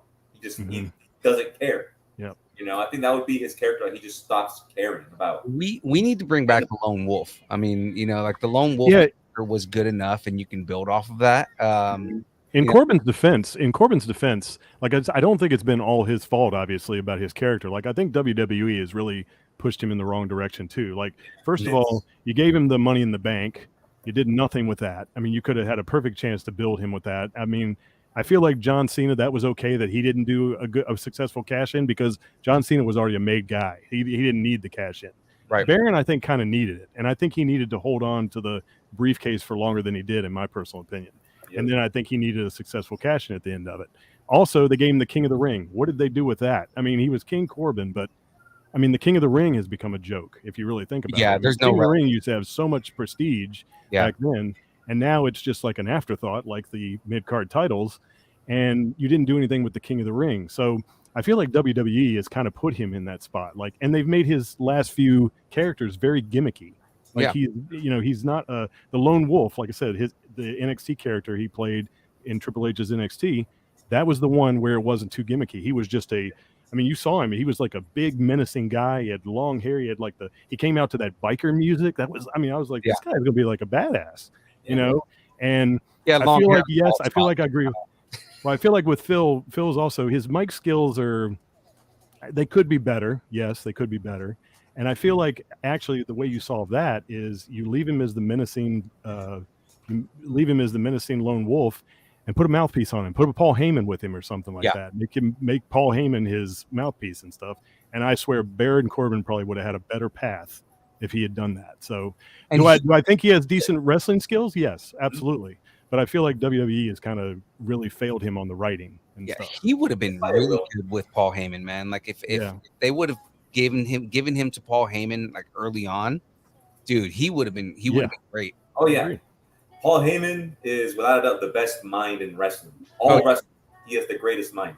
Yep. He's the best, and he has the best mic skills, and he has the best mind out of anybody in wrestling. Mm-hmm. And I agree. He would have done great with Baron Corbin. I mean, with this match, remember when I said it was like the fun factor? Mm-hmm. Remember when I said that he's like the annoying guy that kept poking you, but you can't punch him? Mm-hmm. Freaking the way this match was Pat McAfee didn't just punch him. He was trolling him before he punched him. Oh, yeah. Yeah. He would troll him. He would do the exact same thing that he would do to people. Like he would poke him back and make fun of him, then punch him. That's what this match was to me. Yeah, one of the first things I noticed is, Baron Corbin, one of his like signature things is sliding on the left side of the ring post, running on the side, and then jumping back in the ring. And McAfee caught him and fucking drop kicked him through the ring ropes. And I was like, yes, man. Like, That's what I love is you disrupt what the normal is, right? Like you're Yeah. used to seeing Baron Corbin do what he does, and everybody's like, oh, it's like, oh my god, it's not predictable, and nobody knew he was gonna do that. No, McAfee's like, no, fuck that, I'm drop kicking him, and then he's like, yes, this is great, this is what I want. You know what I mean? It's the same thing as if somebody like say somebody was like down on the ropes, and Roman's getting ready to run up and do a drive-by, and they get drive-by his ass. Like that would be dope. Yep. Absolutely. Chris, what are your thoughts on Pat McAfee and Happy Corbin? I like Pat McAfee, and I think he's one of those guys like don't make him wrestle. Bring him out for special events because I think he puts on a really, really good show, and he's definitely meant for this business. I'm with you guys on Baron Corbin. There's just, I think I don't know. He doesn't seem heelish enough, and maybe that's what it is for me. Like he's supposed to be a heel, but he's missing like that mean streak. I think if they would have kept him the lone wolf, and put Heyman with him, and he's a man of few words, and then just goes and like drops people, I'd be happy with that. But just whole Happy Corbin and all this other stuff, like WWE has. He's one that definitely needs like a rewrite. And I think he's been on TV too long. So I think take him away, give him something new to do, or work on some new character for him, and then bring him back would be good. But overall, good match. Again, Pat McAfee can do no wrong in another dude who didn't want to go out there and just be good. He wanted to be really, really good and puts in the time and the work. So I appreciate that, and I thought it was great. Mm-hmm. The kind of Corbin is where towards the end of where Braun Strowman was, because like Braun Strowman got he got treated with really bad irrelevancy towards the end before he left, and it was just kind of like you have this dude that you bill as the giant monster that's unstoppable, but he gets beat every match. I didn't like that. And what made that worse was unlike Corbin, where nobody likes Corbin and they don't care if he loses, and it's like a funny thing for him to lose. Mm-hmm. Braun Strowman was so over. Like he was. Yeah, he was. Yeah, over. And it was like, why do you make a character that everybody loves lose every match? Yep. Or same thing with like Bray Wyatt. They were just like, okay, well, we don't want to break the consistency of the Fiend, so we're just gonna let Bray Wyatt wrestle matches, and he's gonna lose. What I mean? Like, and it's like you're just taking away all the relevancy of those characters, especially like monster characters, when you're trying to like build them up to be like dominant monster phenoms like the Undertaker. And it's like you're taking all of that relevancy away from them by making them lose every match that they're in. Again, those were all obvious, like Vince moves. Vince is like, okay, well, we have to make the good guys look good, so we'll build up the bad guys to be the big bad guys, but they're going to lose every match, and it's like, well, that defeats the purpose of them being monsters. That's the Hulk Hogan method, where That's why I think like as Vince got older, he just became more and more inept in how to make a good story. So he just got stuck in the old 80s ways where it's like, oh, let's build these guys up only for the big dude to take him down and make him irrelevant after that. And he was trying to build Roman Reigns to be that monster, but Roman Reigns didn't have actual relevancy until he went heel. So it's like, not just that, but the fan base mentality has changed too, where it became extremely transparent what Vince was trying to do, and everyone hated it. It was like, dude, this is stupid. This is outdated. This is old. Like, oh, you don't know what you're talking about. I've been doing this for 40 years. Yeah, and you're fucking terrible at it, dude. Yeah. To sum it up, too, how far they let Baron Corbin actually fall. Yeah. Does anybody even remember that he was the guy that retired Kurt Angle? That's right. Yeah. But again, who remembers that? But everybody was pissed about that. Like everybody was pissed about it, and now it's an afterthought. Nobody remembers it. Yeah, like of all people, why would you let Baron Corbin retire Kurt Angle? One of the greatest, in my opinion, the greatest of all time. Yeah. He's my all-time favorite wrestler. Yep. And here's the other thing too. I mean, I know a lot of people don't like that. I know a lot of people don't like that the Undertaker streak ended, but everybody's always going to remember that Brock Lesnar retired or ended the streak of the Undertaker. Everybody's going to remember that, whether they like it or they not. Huh? You know, as much as I hate Brock Lesnar, sometimes I'm liking him more now because his character is a lot better. But I mean, like, as much as I hated Brock Lesnar, he's still a relevant name. He's a character that continuously, if he loses, it's never I got my ass kicked loss. Yeah. You know what I mean? Like we're gonna get into it in a minute here, but like last night, it wasn't he lost cleanly and you know anything like that. Like they had to fucking destroy him in order to win that match. That was insane. You know what I mean? Like literally, it took all three of them beating the living shit out of him in order to end that match. And not even that, they had to pile all the crap. That's what I'm saying. Like when I say it took three of them beating the living shit out of him, like they had to literally bury him. Yeah. He's a monster. Yeah.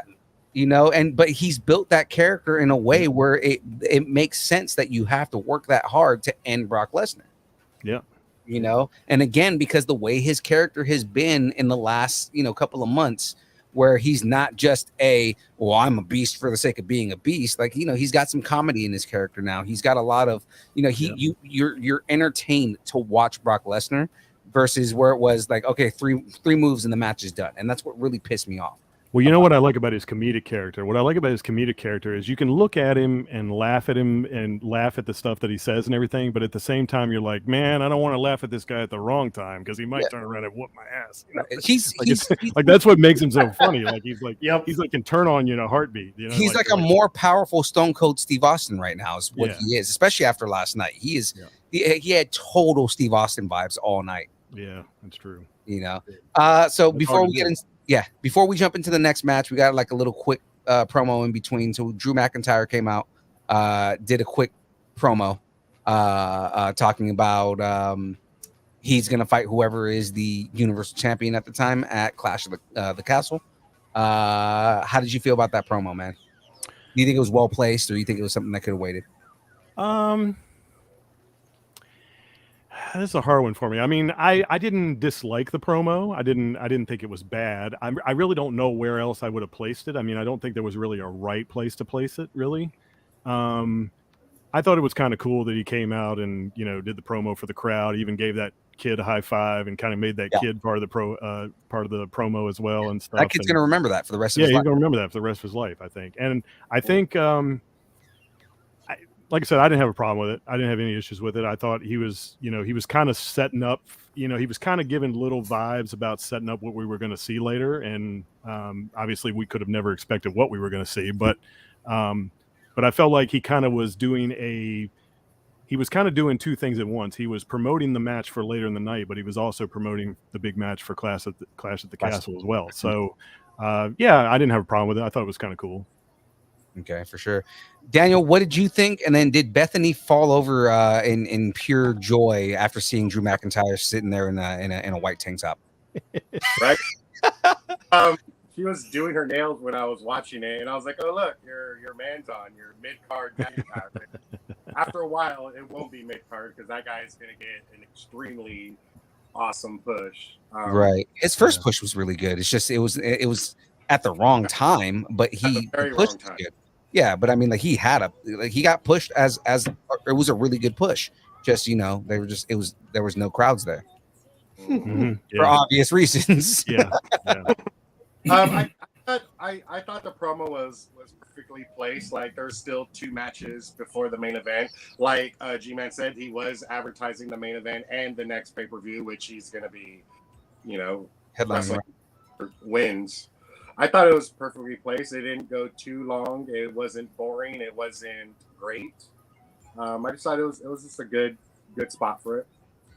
Mm-hmm. And giving that getting that kid involved and the crowd chanting for that kid, I thought that was really cool. Yeah. What was that kid's name? Colt? I think it was Colt. Yeah, that's a cool name, actually. Colt. Yeah. I dug that Drew. He did that old school wrestler thing. Yeah. Where it's like, let me give you that experience that makes you that much better. And the rest of the crowd appreciates that too, because it makes it to where like you're going 1-to-1 with the crowd. And his music is just like pumps you up too. Man, when his music hits, like that sword does all that crazy sound effects, and then whatever. What is the name?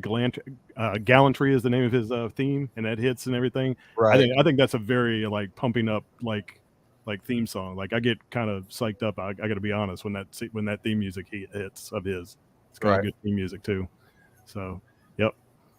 Eric, what were your thoughts on that promo? I skipped it, honestly. Sorry. So it's because it was already getting towards the time of the podcast. So I'm like, I gotta skip this. So Gotcha. sorry, man. No worries. Chris, what were your thoughts on the promo? I mean, nothing too much. Just good sell for Clash at the Castle and good way to tie in. He doesn't, whoever he fights, doesn't matter. It was just there for me. Nothing major. Yeah. And I mean, because remember, he won his title from Brock Lesnar. So I mean, like, it's like he didn't care who he fought. It was like, okay, I'm gonna fight. I'm either gonna beat Brock Lesnar again, or I'm gonna fight Roman. And it's like, I'm gonna take you to task, man. Like, I'm hoping that's gonna be a good match. I don't want it to be any kind of squash match. And knowing that Vince is in charge, or not Vince, knowing that Vince is not in charge and that Triple H is in charge of this, it's not going to be a squash match because Triple H is not going to disrespect good wrestlers like that. Yeah. Well, if you remember their Survivor Series match between Drew and Roman, it ended in controversial fashion. So remember, Roman didn't actually beat Drew cleanly. I mean, he did beat him. I think he did pin him 1, 2, 3, but there was interference by the Usos. Right. So I don't think Roman. I think Drew is a real threat to Roman. I think that's my opinion. I would agree. All right, so moving. Drew should be Roman's archenemy. That would be dope. I think that would be good. I think so too. Because right now, again, right? Because right now they've built Roman to be like unstoppable, and it's like who's going to stop Roman? How do we end this streak that where they're just going to give him a 5-year Bruno Sammartino streak just so that he can win the new or have the record? But I mean, with that being said, like Drew McIntyre would probably be the dude most likely to beat him unless the Fiend comes back, because that would be a good rivalry. Yeah. So moving on, speaking of the Usos, right? We've got the next match, the Usos versus the Street Profits, with special guest referee Jeff Jarrett. I made a joke at the beginning of the match. I made a joke at the beginning of the match where they I forgot who it was, but they were like, or I think it was Michael Cole. He goes, who better to bring on to referee this controversial match than Jeff Jarrett? And I was like, the only reason you brought him in is because he lives in Nashville. Yep. And he was easy to get. But no, man, what were your thoughts on Usos versus Street Profits? Well, I'll piggyback off that. I think even though I don't necessarily mind a Jeff Jarrett appearance, I do think the only reason he was a special guest referee was because he's from Nashville, and people they just wanted to bring a little nostalgia back to Nashville with Jeff Jarrett. I don't think he really played a factor in this match at all, hardly. I mean, he was just they could have put a regular referee in there and it would have been the same outcome. Right. To be honest with you, I feel like when the Usos and the Street Profits meet, it's always going to be a good match. However, I do not feel like this match was as good as the Money in the Bank one. I don't think it was as good. I thought the Money in the Bank match was superb. I thought that was an excellent match between the Street Profits and Usos. This one was obviously still great, but I think right now what they're trying to do is they're trying to tease a breakup from the Street Profits, and I think they're more concerned with that than the quality of the match this time.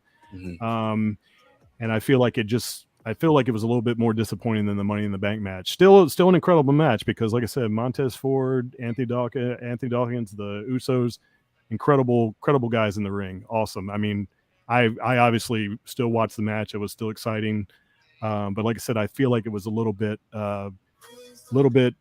not as great as the one at Money in the Bank. Right. But still a great match. Match. Right. Daniel, what are your thoughts on the match?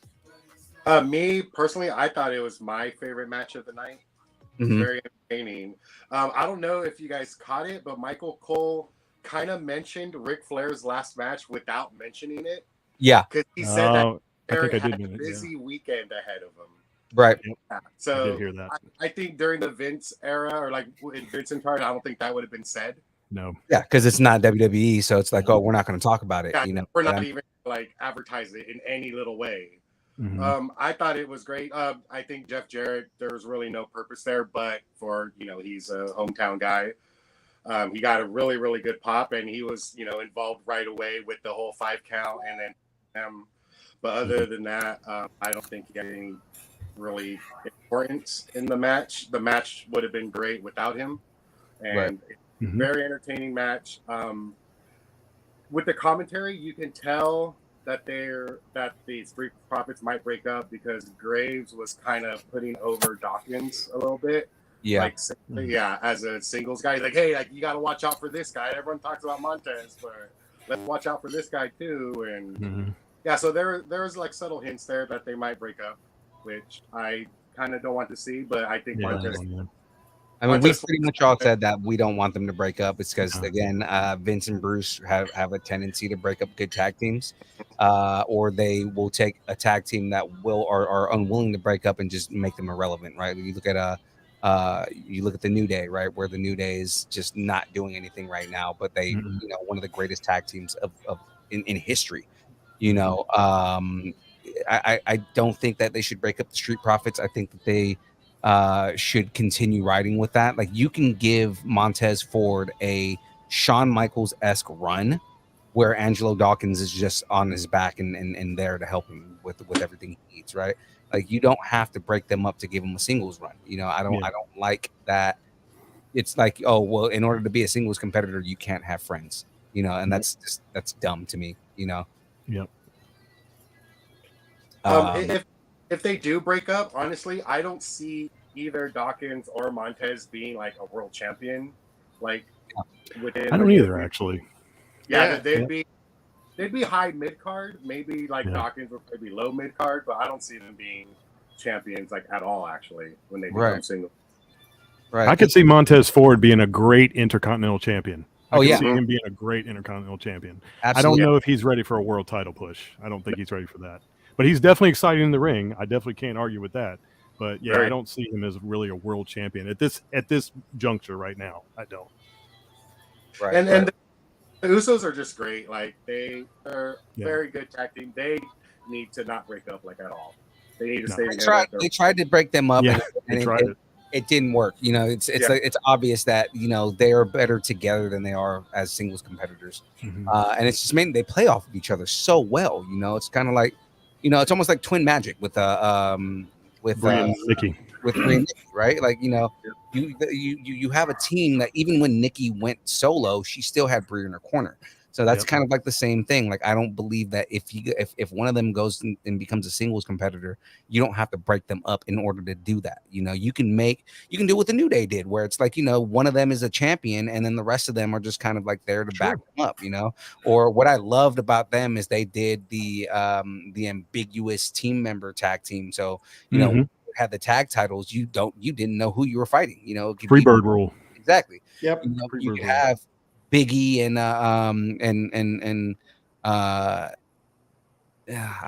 Kofi and Kofi, Xavier, or Xavier and Kofi, and just like they would play off of who's the best to fight against the competitors we're fighting, and that made them such a fun tag team to watch. Yep. You know what I mean? Now it's like, okay, well, if we break them up, we're gonna everybody's gonna hate us. So instead, let's just take Biggie out of the picture and make him be a singles competitor, and now we write them off to obscurity, right? So I mean, the bloodline, they're not going to break them up at that point because they've realized they make too much money as character as a part of that faction. But I mean, same thing with the Street Profits. Don't break them up. It's just dumb to break them up. Angelo Dawkins is a good technical wrestler, and you have Montez Ford, like I said, he could be the next Shawn Michaels easily. But I mean, the thing is that you don't have to break them up in order to do that. Yep. Eric, what are your thoughts, man? It was a good match. Same thing with it's just like you watch the one for Money in the Bank and you see this one. It's like same thing. When you play the same when you play the same song twice, it doesn't have the same effect. Yeah. Right. So I saw the same thing as the one in Money in the Bank, which was good. And we just, like you guys said earlier, it's just they just put Jeff Jarrett as a referee when they could have been taken over by any other referee. Right. Yeah, I mean, there was no reason to really put Jeff Jarrett there. No. Yeah, Aside exactly. from they're in Nashville. And I know, I agree with you guys about not breaking up the Street Profits or the Usos because they're just some teams that are better as teams, like Right. the FTR. Yep. Yeah. You know, they're good single stars. They're good singles wrestlers. It's just that they work much better as a team. Yeah. Or like look at DX. Like DX. You know, like you look at D-Generation X, and it's like they all were good singles competitors. There was nobody in there that wasn't good on their own. Yep. But the whole thing is that they were better together. Yep, exactly. And they held singles titles at the same time. Exactly. That's what they Somebody should held do. the European, somebody held the Intercontinental. You know, Let them get their singles titles while still being a tag team. Right. You know, You can easily make Montez Ford the IC champion and then give Angelo Dawkins the US title. And Yep. you know, as a tag team, they don't have tag team titles, but they still have titles. Yeah, exactly. The best example of that are the Lucha Brothers. Yes. Yeah. They're a tag team, but they're extremely relevant as single stars, and they've won world titles as singles, but they're still Exactly. Right. Right. Yeah, Lucha Bros are beast, man. Fucking love those guys. Oh, yeah. Chris. Oh, Dream match: Usos versus the Lucha Brothers. yeah, right. That would be a dope match. Chris, thoughts on Usos versus Street Profits? I think both teams showed why we have tag team wrestling. I think I did like the Money in the Bank match better, but this one was still good. I hope they don't. I did see like the seeds being planted. You can see it on Montez's face that they kept going to when you're like, there's like, are they going to break up? Are they not? I hope they don't, because I think WWE needs tag teams. They need to make the tag team division, both men and women, more relevant. Yes. So I'm hoping they don't break them up. But I thought this was good. Right now, anything with the bloodline, you don't see them losing for a while unless they're going to all lose big at the same time. So it would have to be like if Roman's going to lose and the Usos if you see the Usos lose, you might think Roman's going to lose at that point in time as well. So I don't see that happening until like WrestleMania or something like that. And I mean, that's going to be a reason. Hopefully, I know in the Bruce Pritchard era, that would be a reason to break the bloodline up. Is, you know, like, okay, you make one of them lose the title and it's like, well, you're not worthy enough, and they break up the bloodline, right? Hopefully that doesn't happen, and it's just like, you know, it just makes them come together more. Yeah. So, but overall, good match. I think I like Montez Ford. I like Dawkins. I think Angelo Dawkins does a lot of great moves for a big dude. I mean, I want them to stay together as long as possible, and I think when the time comes for them to be champions, I hope they get a real run, not like their last one. The The COVID run. Halfway through the match, Angelo Dawkins taking the singlet down. Dude, he's gotten pretty built. Yeah. You know, because he used to be a little on the flabby side, dude. He was pretty solid last night, man. Like you could tell him and Montez have been putting in work. Yep. Because Tez is fucking huge right now, man. That dude he is. He's gotten bigger. I've noticed that. Yeah. But yeah, so moving into the next part of the show. So this match got taken off of the roster, but we ended up getting like a little mini match out of it because it was a brawl pretty much. Yeah. Riddle and Rollins, all of a sudden, just Riddle shows up in the ring and just like from out of the crowd, calls out Rollins, takes everything like off, and him and Rollins get into it, dude. Like it was just a straight street fight for a good like couple of minutes right there. And then, you know, of course, the stomp happens. Rollins runs out looking like a fucking, you know, ombre flamingo dancer. Worst. I mean, there are some outlandish outfits that Rollins comes out in. That was easily the worst outfit I've ever seen him in. That's why they call him Seth freaking Rollins, man, because he's a freak. Yeah, it's Seth freaking terrible outfit. This dude runs around in loafers, for God's sakes. I'm like, for real? Yeah, but have you noticed he and his wife both have freakish outfits? They both are doing the same thing. I think they sit together at home and they come up with each other's outfits. I think they're just like, so like how do we make my outfit look shittier? Oh man, this one would be terrible. Oh it's yeah, like, honey. It's like, honey, I'm going to top you tonight. I'm gonna even look more ridiculous than you are. And Yeah. then The funny then they thing do it the is, next that week wouldn't on Raw, surprise and me then- if they did that. exactly. You know? It wouldn't surprise me if they did. It wouldn't It's surprise me funny. at all. It's funny that like they probably like are doing it so that way that their daughter can look back at it years later and say, oh yeah, Say this that my this- parents were nuts. like my parents Yeah. are fucking psychopaths. My dad used to dress like the rejected action figure from He-Man. So I was like, dude, the like a bad idea from Austin Powers. That's what he's like right there, right? He's got the frilly shirt, the frilly orange shirt with the ombre orange to white pants. I mean, he looked like a bad orange sherbet. It was terrible, man. Yeah, yeah. But you got to admit, his character is on point, though. Aside from his shitty laugh, but yes, Yeah, but I mean, his character, I think he's done so much of that character, and like I was talking about the Broken Skulls sessions earlier, he actually talks about how he started developing that character right after his terrible match with the Fiend. yeah. And he started going into that, and obviously took that through the pandemic and all that stuff. So anyway, off on a tangent a little bit there. No, that's fine. You reminded me of a One Piece villain.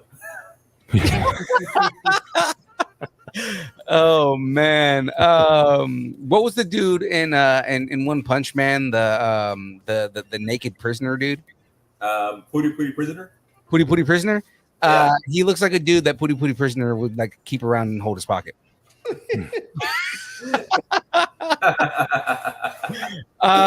Daniel, what were your thoughts on that? On I guess it was a promo, but the little street. Yeah, it's kind of a promo. Because it's I think obviously building into their match.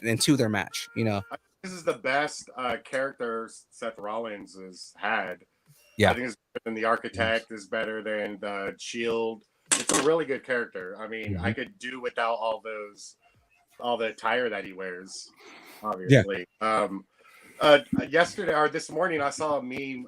Someone compared him to Lloyd Christmas on Dumb and Dumber when they're at the hall or Yes. whatever. He's in the hall orange. Yeah.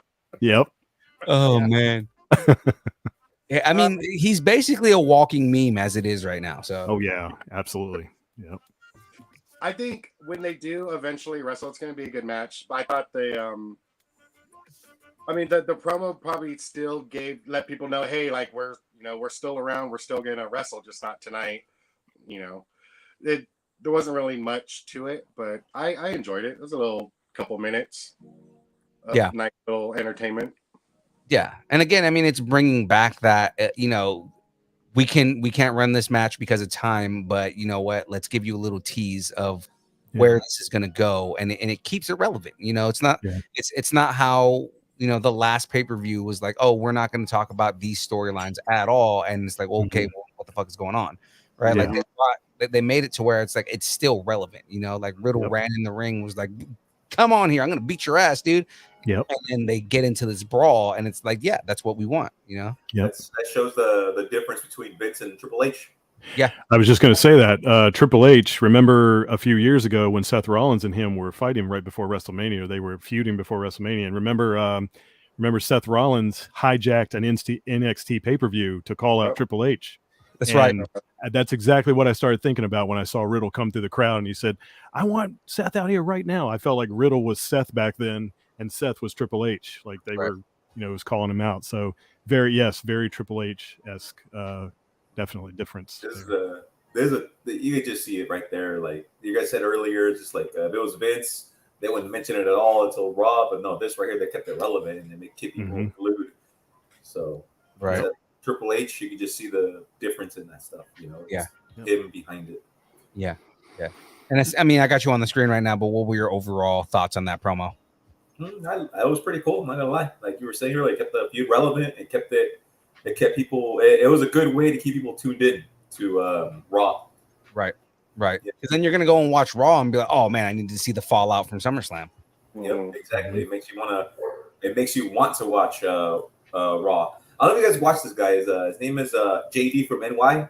Oh yeah. Yes, I'm a big watcher of his. I think actually, Jester, you're the one that put me onto him. Yeah. But I mean, like, his recaps are actually really good. Yeah, they are. I started watching it not that long ago. It's like, dude, this guy, like from what and he makes a lot of sense. And what he says is like he said pretty much the same thing I said. Like when it comes to give me a reason to watch Raw, and you don't. Mm-hmm. Mm-hmm. Right. You don't give me a reason to watch Raw, and right there is a reason to watch it. Exactly. Yep. To see the fallout and all that stuff, and Triple H did a good job of that. And yeah, and it's funny because he's the biggest anti-Vince guy I've seen. Oh yeah, he. I remember the day that Vince retired last Friday, and he came on. He said, "This is what I've all been about. I've been waiting for this day forever." it was great. JD was like, it was like he had just won the lottery and stuff. He was like, "This is what I've been building up to." It was like, yeah. It was. I mean, I got in our group chat and I was like, "So who else is excited that Vince is retiring today?" Yeah. And I'll be honest with you, when I first started watching JD, not to get off too much on a tangent, I'll keep it short. But when I first started watching JD, I absolutely despised him. I hated him because I got on there and it seemed like he was just a loudmouth guy. But then I was like, you know what? That's not like me. I need to actually listen to what this guy has to say. I don't like to be too judgmental at first and everything. So then I started watching him again, and I was like, you know what? This guy's got a very vibrant personality, but a lot of stuff that he says makes sense. It does make sense. And I'm like, yeah, he's got a very colorful personality, but you can tell he's very passionate about wrestling, whether it be right. WWE, AEW, anything. He's very passionate about all of it. So I appreciate it. I appreciate his He says up and down, he would gladly choose NXT Black and Gold over AEW. Yeah. He was a big NXT Gold fan, big NXT. He's a big Triple H fan. So, I mean, yeah. Yep. Hopefully NXT backtracks and they lower their firmware back to 1.0. So where it's not colorful. Perfect. Oh man. I'm just gonna reverse this update and go back down to 1.0 because NXT. I still don't understand the color scheme to this day. I still don't understand the new color scheme. I just don't understand it. Vince was probably just like, oh, we got to make it more vibrant. Yeah, I'm gonna splash something on a shirt, and that's just what I'm gonna put on the NXT logo. I mean, splash it with color. Like, make the kids want to come watch. Bro. Oh my gosh! Oh my goodness! Yeah, we got to make the kids want to watch it. Put more tits on it. And I feel bad about and I feel bad for the talent because the talent on NXT 2.0 isn't bad. It's actually decent talent. They're decent superstars on there. But man, you start watching NXT and you see this freaking tie-dyed freaking logo, and you're like, how do I take this seriously? I don't know how to take it seriously. I don't know. But it was Vince and Bruce. It was Vince and Bruce pissed that Triple H made a better product than them. So they were like, how do we make this product like less appealing? Let's make it like super early 90s colors. Yep. But like not like WWE 90s colors, like pop culture 90s colors. Yep. And let's ruin all the storylines that we can right now, so that way people don't like it as much and people will go back to watching WWE instead of watching NXT. Vince didn't like his son-in-law showing him up. That's what he didn't like. And I've heard since like 20 years ago, and like in the early 2000s, that even before when Paul Heyman was in charge of SmackDown back in 2002, that Vince was notorious for hating people upstaging him. Yeah. Oh yeah. That people hated that. Like that's the reason why he was so resentful of JR, because JR had a better wrestling mind than he did. He hated that. I mean, when Paul Heyman was in charge of SmackDown in 2002, remember the SmackDown 6? Yeah. In my opinion, the best era ever. Yeah. And that was all Paul Heyman. And people were all glued on SmackDown and not Raw. And I forgot who was in charge of creative of Raw. Was it Vince at that time? Or was it someone else? That might have been what's his name? Brian Gewirtz? Yeah, there you go. That's what He might have been I think he was the head writer up there for Raw for the for a really long, up until 06, 07, I think. Yeah, I think that's good. Raw sucked during that time, and when you compare Raw and SmackDown during that time, it was like night and day. Yep. It was like night. Right. SmackDown was even the pay-per-views, they had like the best matches.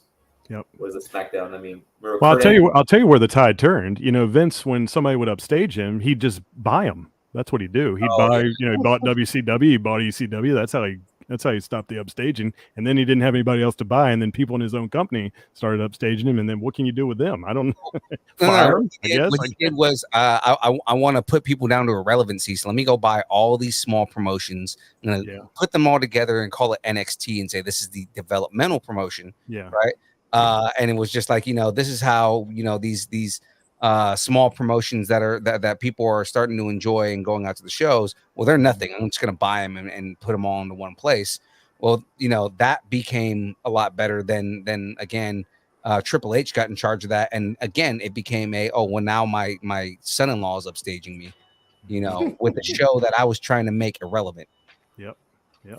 Did you notice too that they were kind of bringing up during the last last night on the pay-per-view, and I heard on SmackDown also that they mentioned like little Easter eggs of other promotions too. They keep doing it, and like I said, I know a little bit of that. Yep. Triple H before he got before he supposedly stepped down, right? When he was asked to step down, obviously, he was already talking about doing cross promotions with NXT and doing stuff like I said, he had already he had announced. Or not announced. He had expressed interest in wanting to do a, for lack of a better word, a hidden door with New Japan Wrestling, and he had talked about wanting to do cross promotions with TNA and Impact when AEW first started up, because he was saying like his whole idea was maybe eventually we can do cross promotions with large promotions like AEW, and then Vince killed everything he did. That's about when he lost NXT, was around that time. So like the whole thing is like when he started talking about like wanting to work with other promotions, that's where Vince started severely downgrading everything he did, right? And that's when Stephanie walked away and everything like that. Like the women's division went to fucking shit when Stephanie walked away. I think the whole thing with Vince is that he just people call him a huge control freak, and I believe it. Like John Moxley said it when he was interviewed by Jericho. I think he just was obsessed with controlling the narrative when it came to wrestling. He was obsessed with controlling every single little aspect of the narrative when it came to wrestling. He wanted to make the world know that WWE was the one and only wrestling or sports entertainment promotion in the world. He wanted to control it all. That's my personal opinion. I'm no expert, but that's just based on what I've seen throughout the years. I think also what he did too was he thinks that the reverse was going to happen of what I think actually what would have happened if he had opened the door and done all these collaborations with other promotions. I think actually in a way, maybe this is just me talking to fan, because I don't know anything about booking or anything like that, but me as a fan, I would think that would actually do better for WWE, and that would do better for everybody involved, because you would all be getting exposure. I mean, WWE might look, I can see WWE viewing it as kind of like now I'm catering to the smaller guys, and I'm but really when you think about it, that's not the way wrestling fans work. Wrestling fans like the wrestlers. I mean, they don't. When you really think about it, they've been trying to create this narrative of WWE versus AEW, and it's really, when you think about it, it's Vince versus Tony Khan is really what it is. It's not WWE versus AEW. So if you have, I mean, I don't think wrestling fans really care whether, in the whole scheme of things, they don't really care whether CM Punk's wrestling for AEW or whether he's wrestling for WWE, as long as it's entertaining. Nobody cares. I mean, it doesn't matter who you wrestle. And like I said, if you bring the promotions together and you're collaborating, even better. I mean, that's the nirvana for wrestling fans, I think. I mean, that's in my opinion. Let me ask a question. If hypothetically AEW, WWE, and New Japan Pro Wrestling did some mega event, all right, what would be the main event? I guess that depends on who would be, top guys at that time, I guess. Yeah. I mean, I believe the main event for me would be Okada versus Roman. To me, that would be the main event. That would be a main event. Absolutely. Right now. Yeah. Okada's considered one of the greatest to have ever lived, and he's only 34, 35. Same as Roman. Yeah. And wouldn't that be cool if you had a wrestling event like that, where you had, 3 good-sized promotions, AEW, New Japan, WWE, having this super card, almost is what I guess you would call it. And I mean, Hey, what's that? Phil, can you put that "Take My Money" sound effect there? Oh, yeah. Take my money. My money. Yeah, exactly. Shut up. I freaking love it. I They, mean, they I don't think I'm the only one thinking that either. they announced that event, be like, money. Yeah. Yeah. With Triple H, now that probably could seem possible, you know? Yeah. Yeah, I see it as possible too. I agree. What's Dan? What's your main event, or what are your dream matches if they make an event like that? Oh man, probably Usos and Bucks, or Usos and Lucha Bros. Oh yeah. That'd be really good. See, I would probably go Okada and Rollins. Okada and Rollins. Okada Rollins. Yeah, I think for me, I think that'd be more entertaining. Maybe Roman and Wardlow. And who? oh Wardlow. yeah, Wardlow. Yeah. Be good. That might be decent too. Yeah. Darby and Finn Balor. Oh. Yeah. Oh. Darby Yeah. and Finn Balor would be a good match. Can you imagine what the? Can you imagine? Can you imagine what the mid card would look like? Yeah. If you had all, I mean, just the mid card alone would look like if you had the collaboration between the promotions. Oh my gosh, Every that'd match, be, like main event caliber. yeah, You have to do like a 2-day event just with because you could put so much in the mid card. yeah. I would. Be amazing. When it comes to Battle of the Talkers, The Miz and Eddie Kingston. Yes. Oh, Or yeah. fucking what? MJF. MJF. Have a triple threat. Absent right now, isn't he?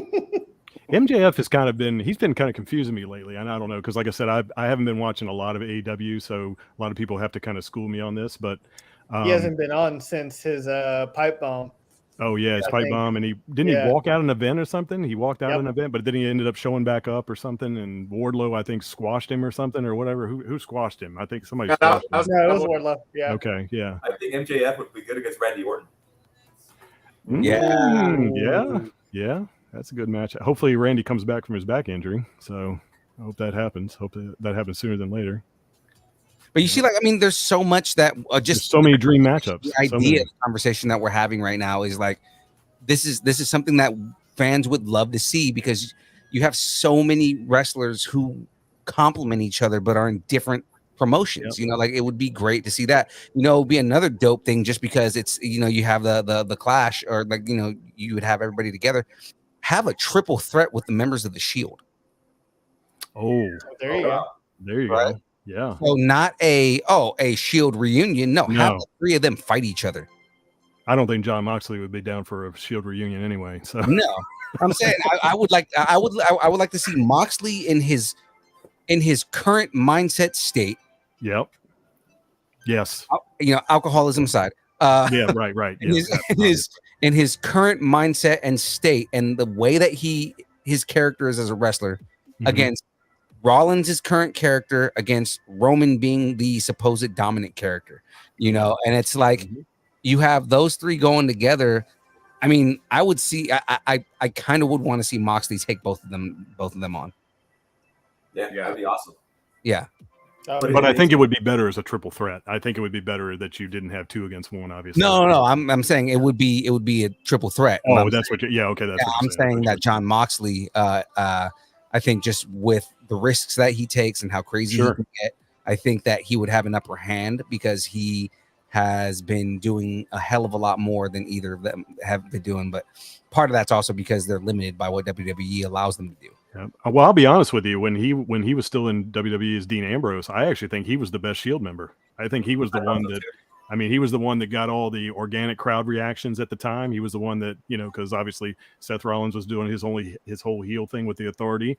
Roman was kind of being booed when he should have been being cheered, you know, because the Vince was forcing them down the fans' throat. So Dean was the best one there, and I totally enjoyed him. Yeah, I think if they did this and they held at AT&T Stadium, it would sell out. Oh hell yeah! It would sell out like boom, all the seats gone. Even if it's a 2-night event, it would sell out. Do you remember when Moxley took on Brock Lesnar as Dean Ambrose at that WrestleMania? I think that was Dallas. I think that was in Dallas too, wasn't it? 32. Yeah, it was 32. Yeah, it's 32. 32. Man, that was That was a great match. Yeah, it was. Great match. Well, we have gone off on a hardcore tangent, Yeah, and let's, I love the tangent that we went off on because this is stuff that I was waiting to do at the end of the show. But I mean, this is a great thing about wrestling, man. It turns one conversation into Right. like 15 conversations. Yeah, so I mean, we're probably going to return to this conversation, but just to finish off the rest of the night because we got three more events, 2 matches, 3 more events. Yep. Liv Morgan versus Ronda Rousey. Right now, of course, we've all been talking all night about how we all felt that this was the match that had the least amount of relevancy. And I mean, again, I'm going to go off my reaction real quick. I felt like you have this character in Ronda Rousey that is supposed to be the unstoppable, unbreakable, unanythingable character, and then Liv Morgan, who is the fan favorite, right? And it's like, she has worked so hard to get where she is and to gain the relevancy that she is at, and it's well deserved. But the win was completely just kind of flukish, and it felt like it was just they were trying to go for a squash match, couldn't get it the way that they wanted, but kind of wanted to do a shock value. And it's like, okay, well, how do we continue this rivalry? How do we turn Ronda into a solidified heel and make Liv Morgan not have to be the bad guy in this, right? Like she didn't do anything that was actually wrong. Nope. You go for the arm bar. You have her shoulders down on the mat, but then she obviously taps at 2. Referee doesn't see the tap, and because you go off of what the referee saw in the first place, he saw the pin and gave the win to Liv Morgan.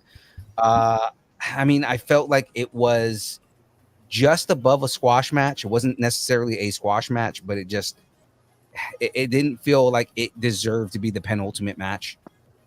Like I didn't feel like it needed to be there. It was really just, they put it there because Ronda Rousey is such a big draw, but it's like, I felt like what would have went better there would have been that Becky Lynch and Bianca Belair match. I felt like that is more deserving of being if not the main event, a penultimate match.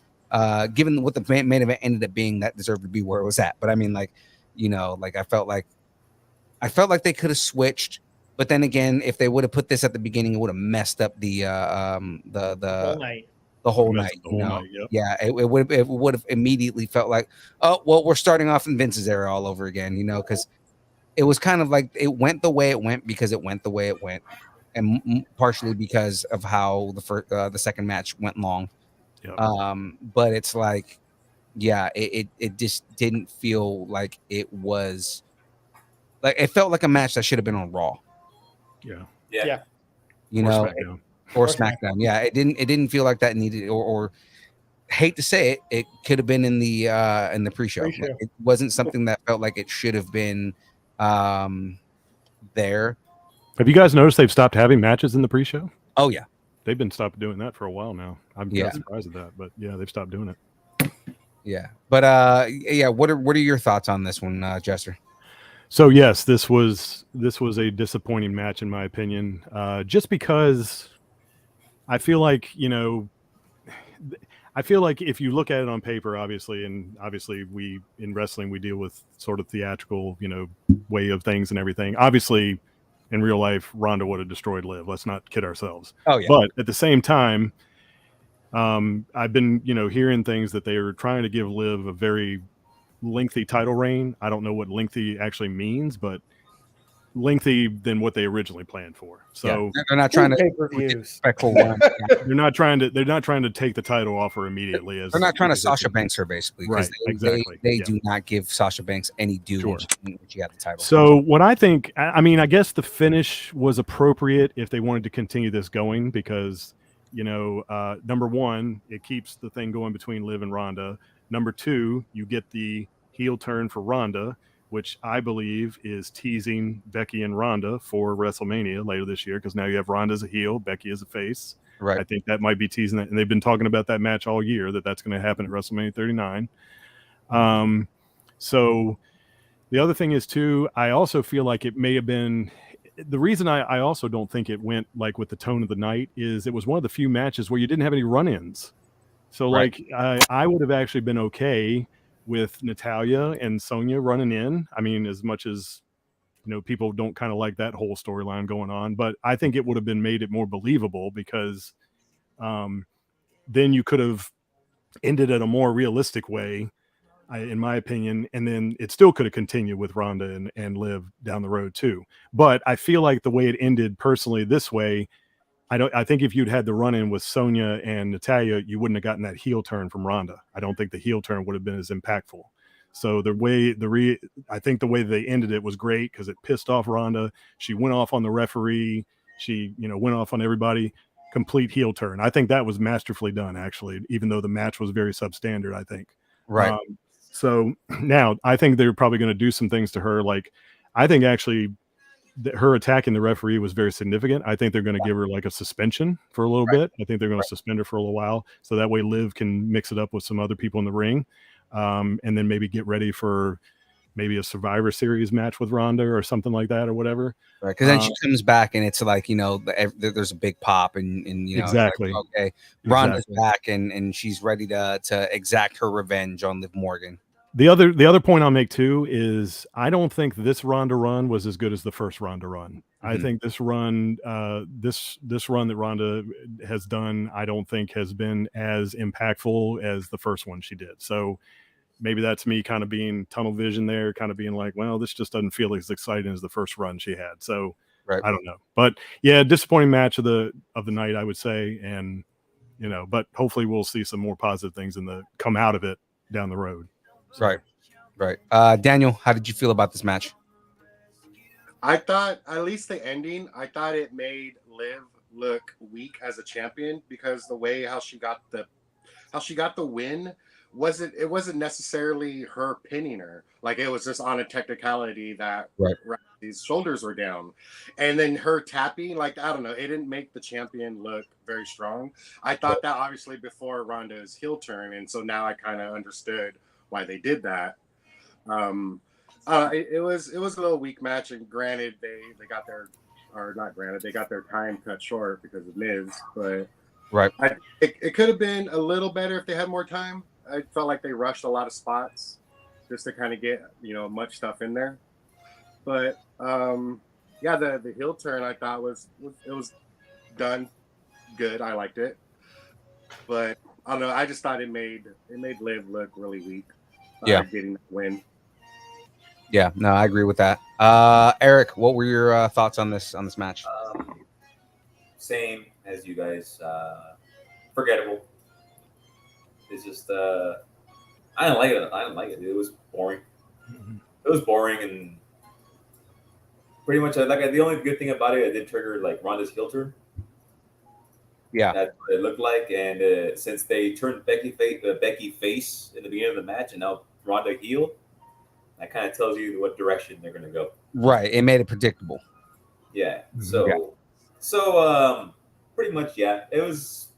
That's the only good thing that came out of it is that the planned women's matches, Ronda and Becky's, that's the one the fans wanted. They didn't want Charlotte and Becky and Ronda Rousey. They didn't want that match. Right. So they wanted Becky Lynch and Ronda Rousey.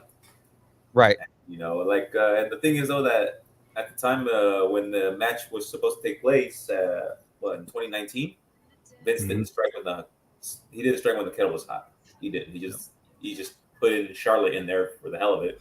Mm-hmm. And then at least now it's kind of, I don't know. To me, it seems kind of too late because it's kind of fizzled out now.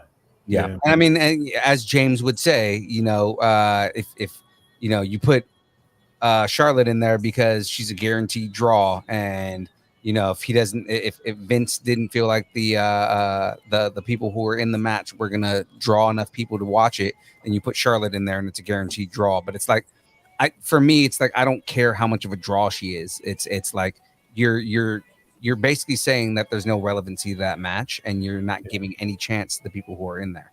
Mm-hmm. Mm-hmm. When you add the guaranteed draw, okay, so now you're taking away from the possible match that this could be. This could be a classic match, but now it's not because you put Charlotte in it. Mm-hmm. Exactly, and now I feel if they're going to go the direction of Becky versus Ronda, it feels too late. Yeah. Where it's not as relevant as it used to be. I mean, maybe Triple H can get it relevant again. Yeah. I mean, if there's anybody that can figure it out, it's probably going to be fucking Paul Levesque. It'll be him. Well, the one angle they can take is just real quick. The one angle they can take is Ronda still has been talking, here and there about how she doesn't feel like her shoulder was down during that match, that triple threat match that Becky pinned her in. So he could do something as simple as Triple H could be like, hey, let's go off that. Let's say Ronda, is still angry that she feels like she shouldn't have lost to Becky when they won the 2 belts and everything. Or maybe and you it's can just build it from there. That's twice that she got screwed over by a ref, and that's why she attacked the ref. Yep. And it's like, if this would have never happened if it wasn't for Becky Lynch, and you start a rivalry with Becky Lynch. I mean, it's there's ways you can get around it, right? It won't be as crass as I just did it, but I mean, like, you can do that. But I think Eric's right in a way. They kind of have missed the ball on it a little bit, but I do feel in a way it is salvageable. It is salvageable. It may not mean as much as it probably would have done 2 years ago, but they can take it. They can make nothing into something. They could do it. Right. Right. Before we jump into Chris, Eric just let me know that he's got to get going. So unfortunately, Senor Ruiz needs to get going here. So real quick before you go, dude, go ahead and put yourself and put Lucharillas over. Yep, I will. And we are going to be interviewed. We're going to be on the podcast on August 15th. Me and the co-founder Luis, we're going to be on here, and we're going to be promoting the brand. We're going to come up with a launch date finally at that time. Nice. Because it was supposed to be July 1st, but so many things came up where it's just like, oh man, we can't do it this time.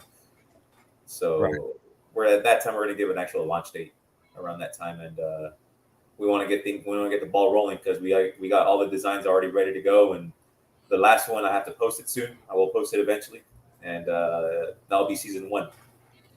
Season 1. Super excited, man. I'm super excited to see more from Lucharillas and everything like that because, dude, all those designs are super fun, and then the speaker, the Bluetooth speaker that you guys put out with the Distance Nerdorilla on it was awesome.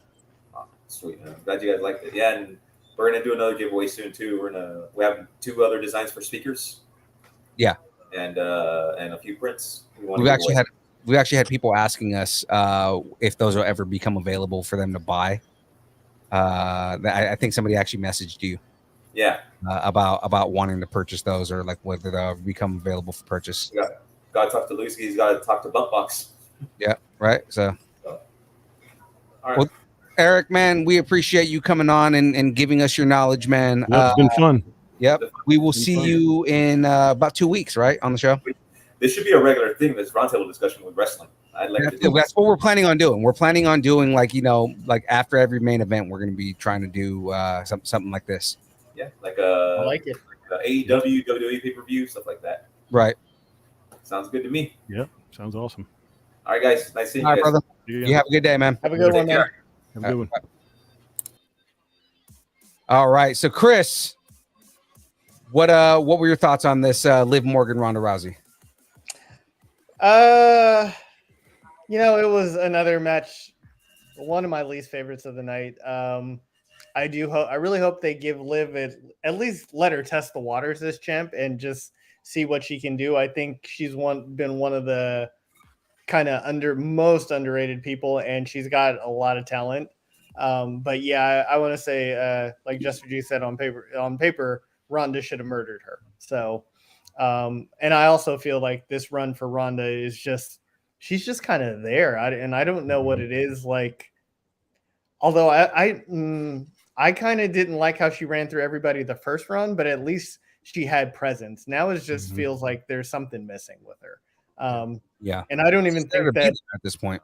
Yeah, and I don't even think at this point in time she's the draw that everybody thinks she was. Like, I don't either. A couple of years ago she was just fresh off of the end of her UFC career and coming in, but again, that was years ago. So because they're still trying to push this baddest woman on the planet thing, and it's like, yeah, exactly, and it's not there anymore. And even she wasn't the best wrestler coming in, and she was learning, but she's still showing that she has a lot left to learn.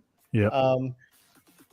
She's just I could honestly do without Ronda Rousey at this point in time.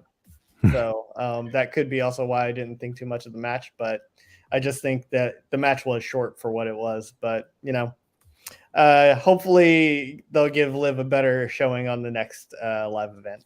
Absolutely. Just comment in the chat. Jackie just said, "Who invited a member of the Bloodline?" She's talking about you, Daniel. Apparently, she's acknowledging you. Acknowledge me. I got two last points on this match here a little bit. Yeah, so, number one, just to piggyback off what Chris just said, I feel like, like I said, I don't know, I can't read Ronda or WWE's mind or anything, but I feel like on this run, I feel like WWE almost had to talk Ronda into coming back. I think in the first one, she was really excited to come to WWE when she was, she was the Raw Women's Champion. You could tell she had enthusiasm to be there. This one, I think they just called her and said, "Hey, you know what? We're struggling. We just fired 250 people, and we need you to come back and win the Royal Rumble and do all that stuff." And she said, "Well, you know what? Okay, I'll come back." And I think at first maybe she was excited to come back. I think she was, but then once the Royal Rumble kind of high got off after she, won the Royal Rumble, I think she was like, "What have I done? Why did I come back? I don't know why I came back. I've got a family at home. I don't need to be here." And it almost feels like she has that disconnect with the fans now. She's not like Chris said, she's just there. She's just kind of going through the motions and all that stuff. The other point I'll make is real quick is I think Ronda Rousey was the wrong person for Liv to cash in on.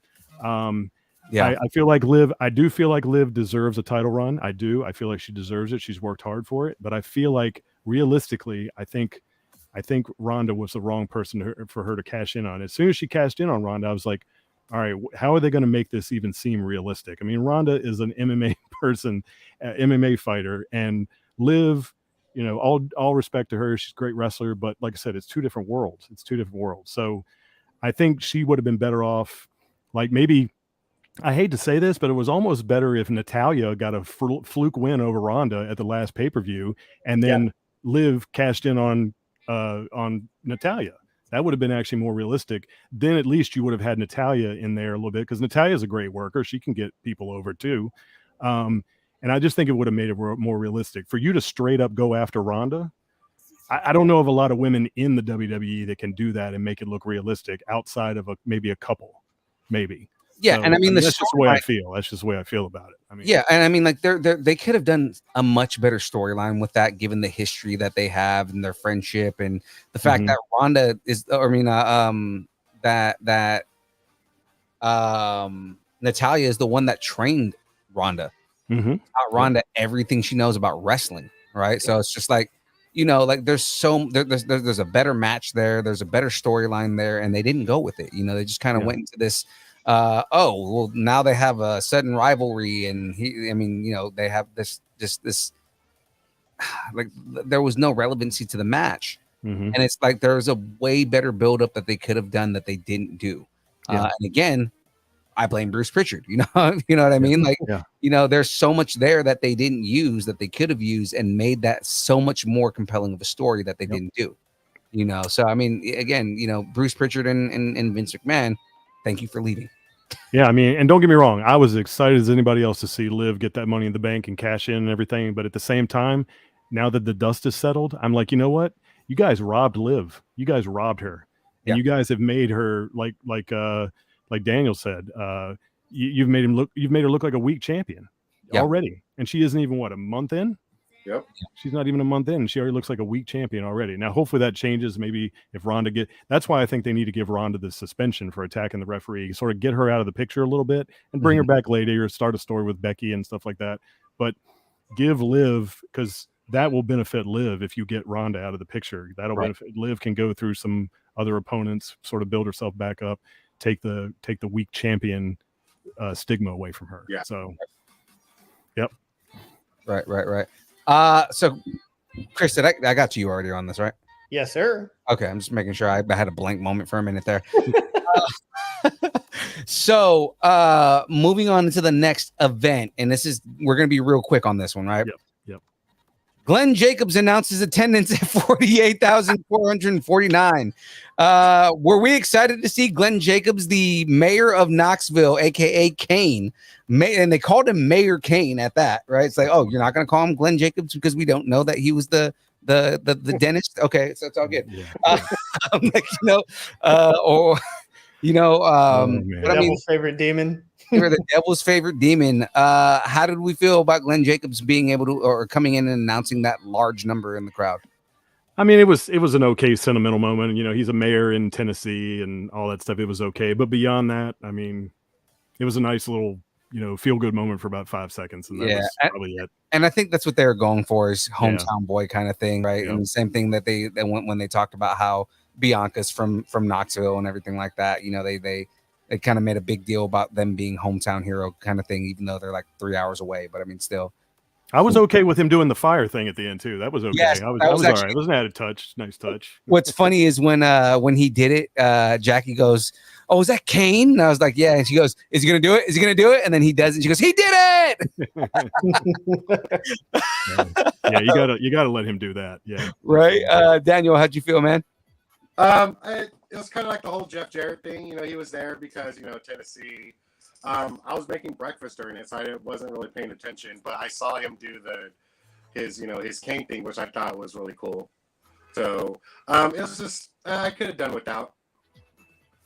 They usually do the attendance during WrestleMania, so that was kind of cool that they did it during SummerSlam. But, Right. Yeah. Otherwise, I could have done without it. Yeah.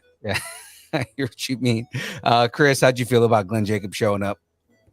You know, he's WWE Hall of Famer, so it makes sense if they're in Tennessee that he was there. So I mean, Hey, instead of doing my mayor job, I'm gonna just go drive down to Nashville and attend an event.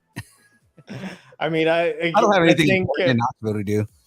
I think you kind of, since SummerSlam is supposed to be like the summer version of WrestleMania, you know, just not as big as Mania. I think you got to have those spots that feel good spots. So I think it worked. Yep. There we go. So again, that was like a little baby filler thing right there to lead into the main event.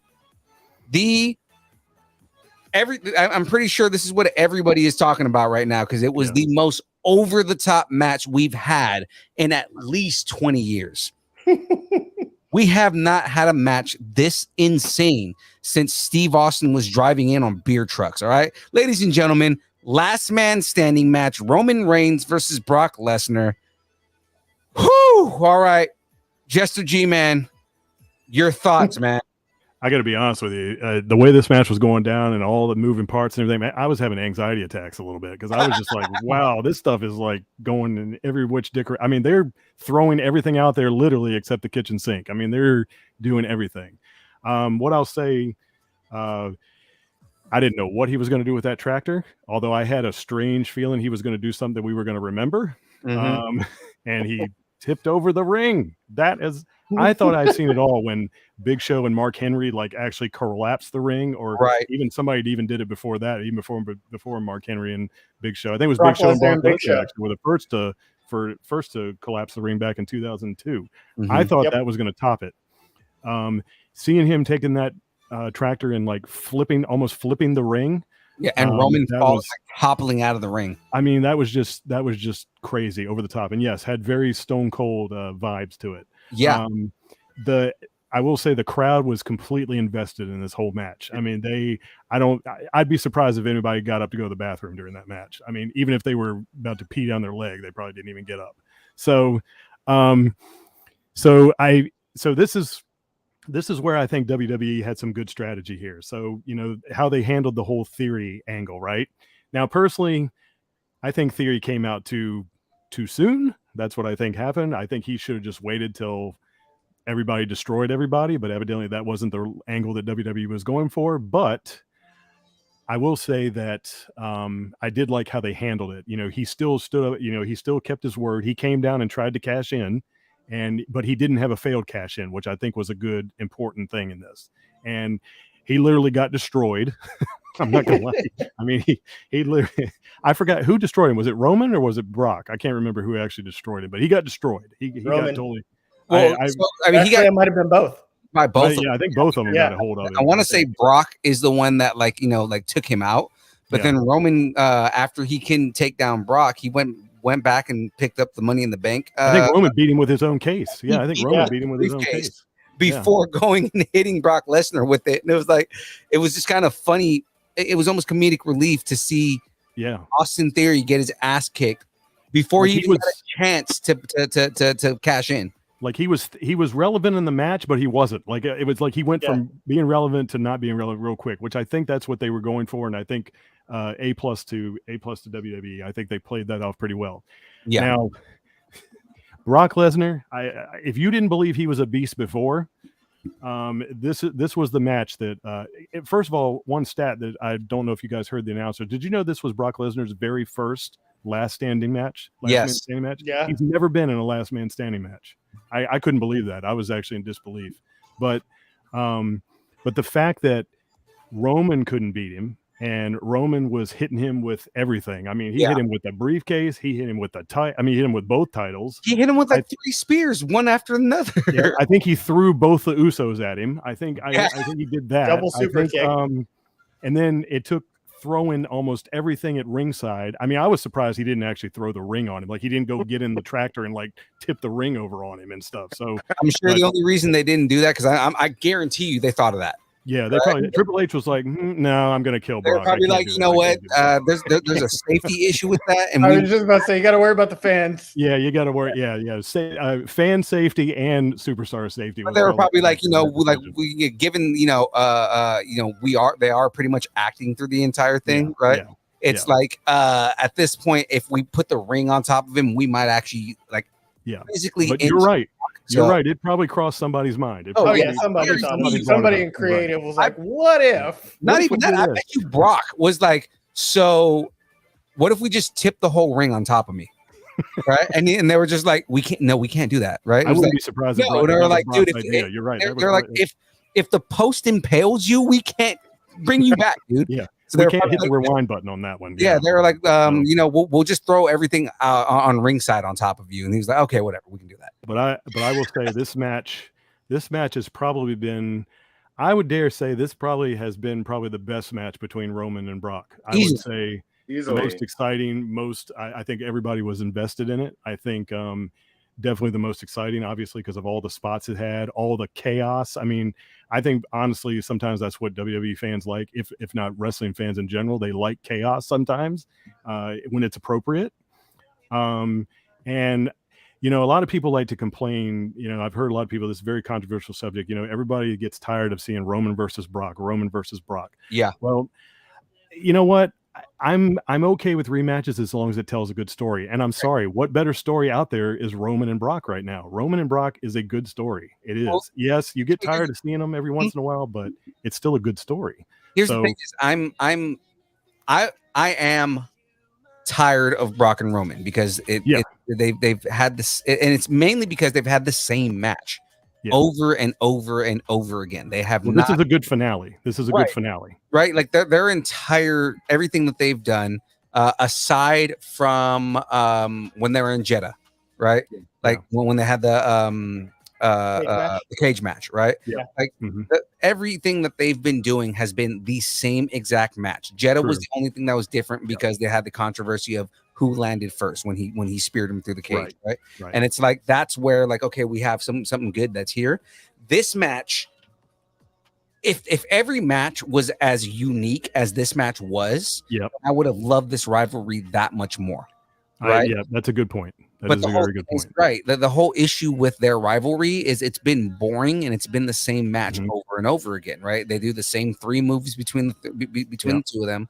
And it's like, these matches they're there because they're the big draws right now, but it's like they're not really doing anything, right? And I agree with you on that point. You're right. Like I think the story itself is good, but at the same time, you're right. The matches, with the exception of maybe a couple, like you just said, have kind of been the same match. And I don't know if they've been short matches, because some of them have been very short matches too. Like some of them have, because Brock had a problem sometimes with stamina back then. Like he could only be in short matches for a while, and then Roman, I don't know. There was controversy that Roman was actually hurt during the WrestleMania match, which I think later we figured out that he wasn't. But you're right. I mean, most of the matches have kind of been, the matches themselves have kind of been, a little lackluster and everything like that. But I still think the story was good.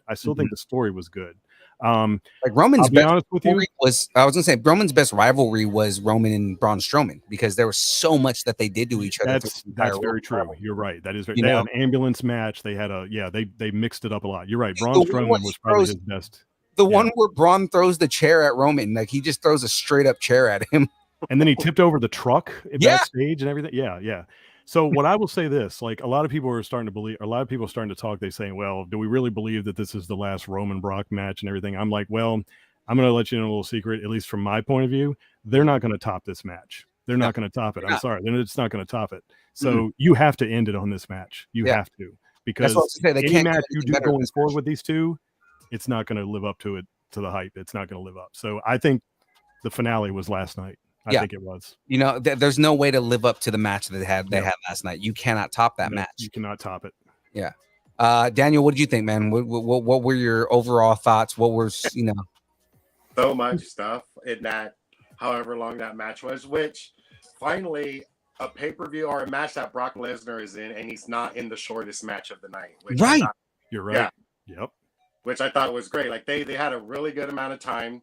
When Brock came in the tractor, I thought, oh, it's just Brock being Brock. That's just his little way of just coming in.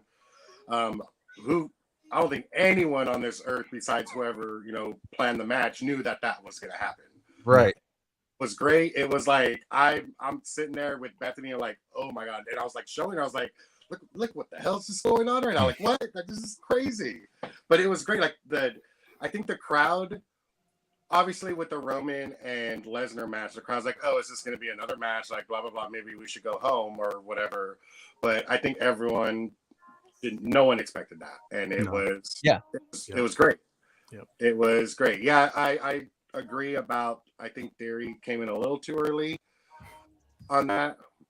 He probably should have came in later and maybe had a successful cash in. Right. Or kind of been like how they mentioned at Mania 31 when Rollins came in and made it a triple threat. Yeah. And that's what I thought was going to happen. I thought he was going to make it a triple threat and that he was going to end up like maybe Roman was going to knock out Brock and he was going to go and like, but I mean, in a last man standing match, you can't. Yeah, you can't really do that. Really, I don't think you can make that a triple threat because a last standing match, I mean, it's going to be hard for somebody to stay down for the 10 count with everybody that's involved now. It's going to be like, I don't think that would have been realistic, really. I think what he was trying to do, like what they almost made it seem like was going to happen was Brock and Roman were both out, right? And he was going to cash in and then just wait for them to not get up while they were both down. Well, that's what I was hoping was going to happen. Yeah. And like Brock got up and then beat the shit out of him before he could cash in. So it's like, yeah. But I think like I said, I think WWE handled it the right way because, like I said, that tells me that they do have some plans for a Theory, and they didn't want him to do a failed cash in, but they made it realistic that he was coming down to cash in, but then he just got. I'm speechless at how obliterated he got. Like I thought he was laying there dead for a minute there. I was just like, he got obliterated. So, right. Yeah. So. Chris, what were your thoughts on this match, man?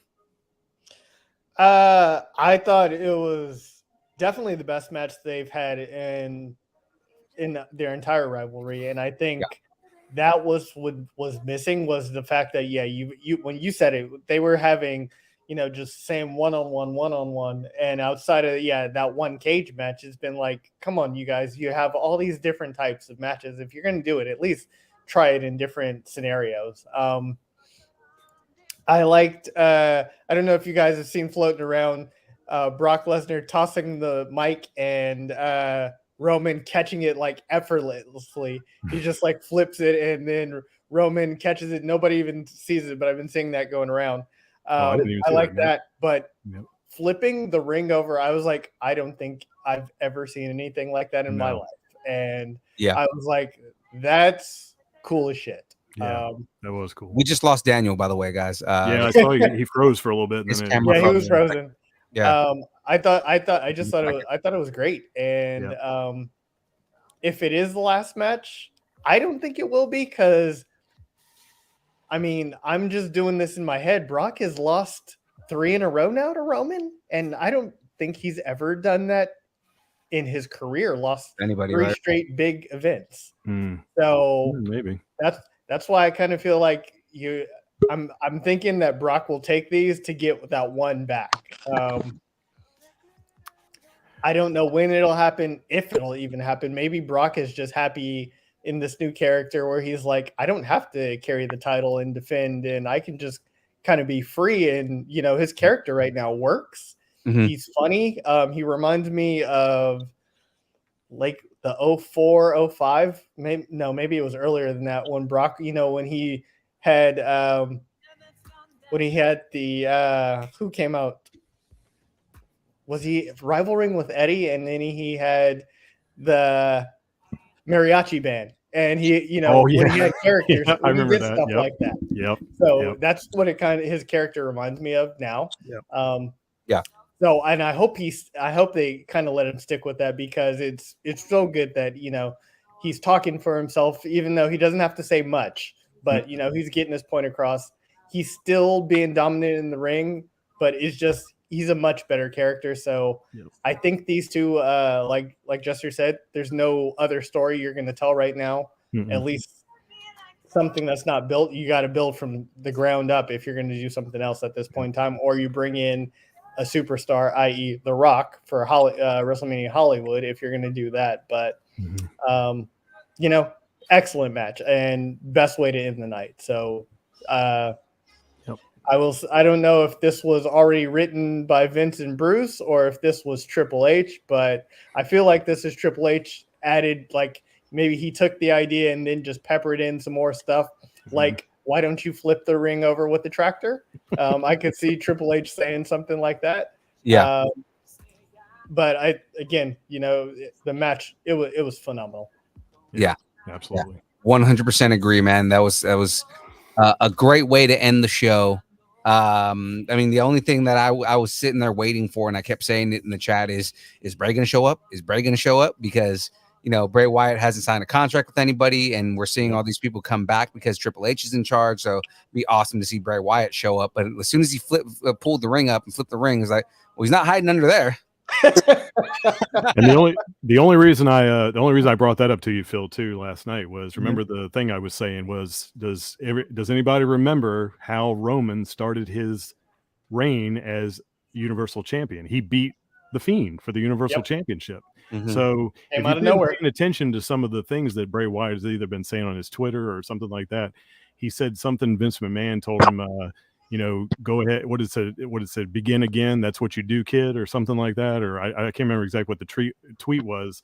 And I took that as, you know, he's got to go back to the beginning of what started it. Because if you really think about it, that's where the Fiend started kind of his downward spiral, is when Roman beat him for the title. After that, kind of the Fiend didn't do much after that. I mean, he was in that thing with Alexa Bliss and Randy and all that stuff. And then, you know, before we knew it, he was gone. He wasn't in there all the time, and just randomly every 3 months just show up like, what? And then leave again. And obviously, I think that was due to, you know, they say the rumors are the reason he was off and on much is he was dealing with his buddy's death, which was what was it? What's his name? The guy from Luke Harper, or whatever his actual name is. Yeah.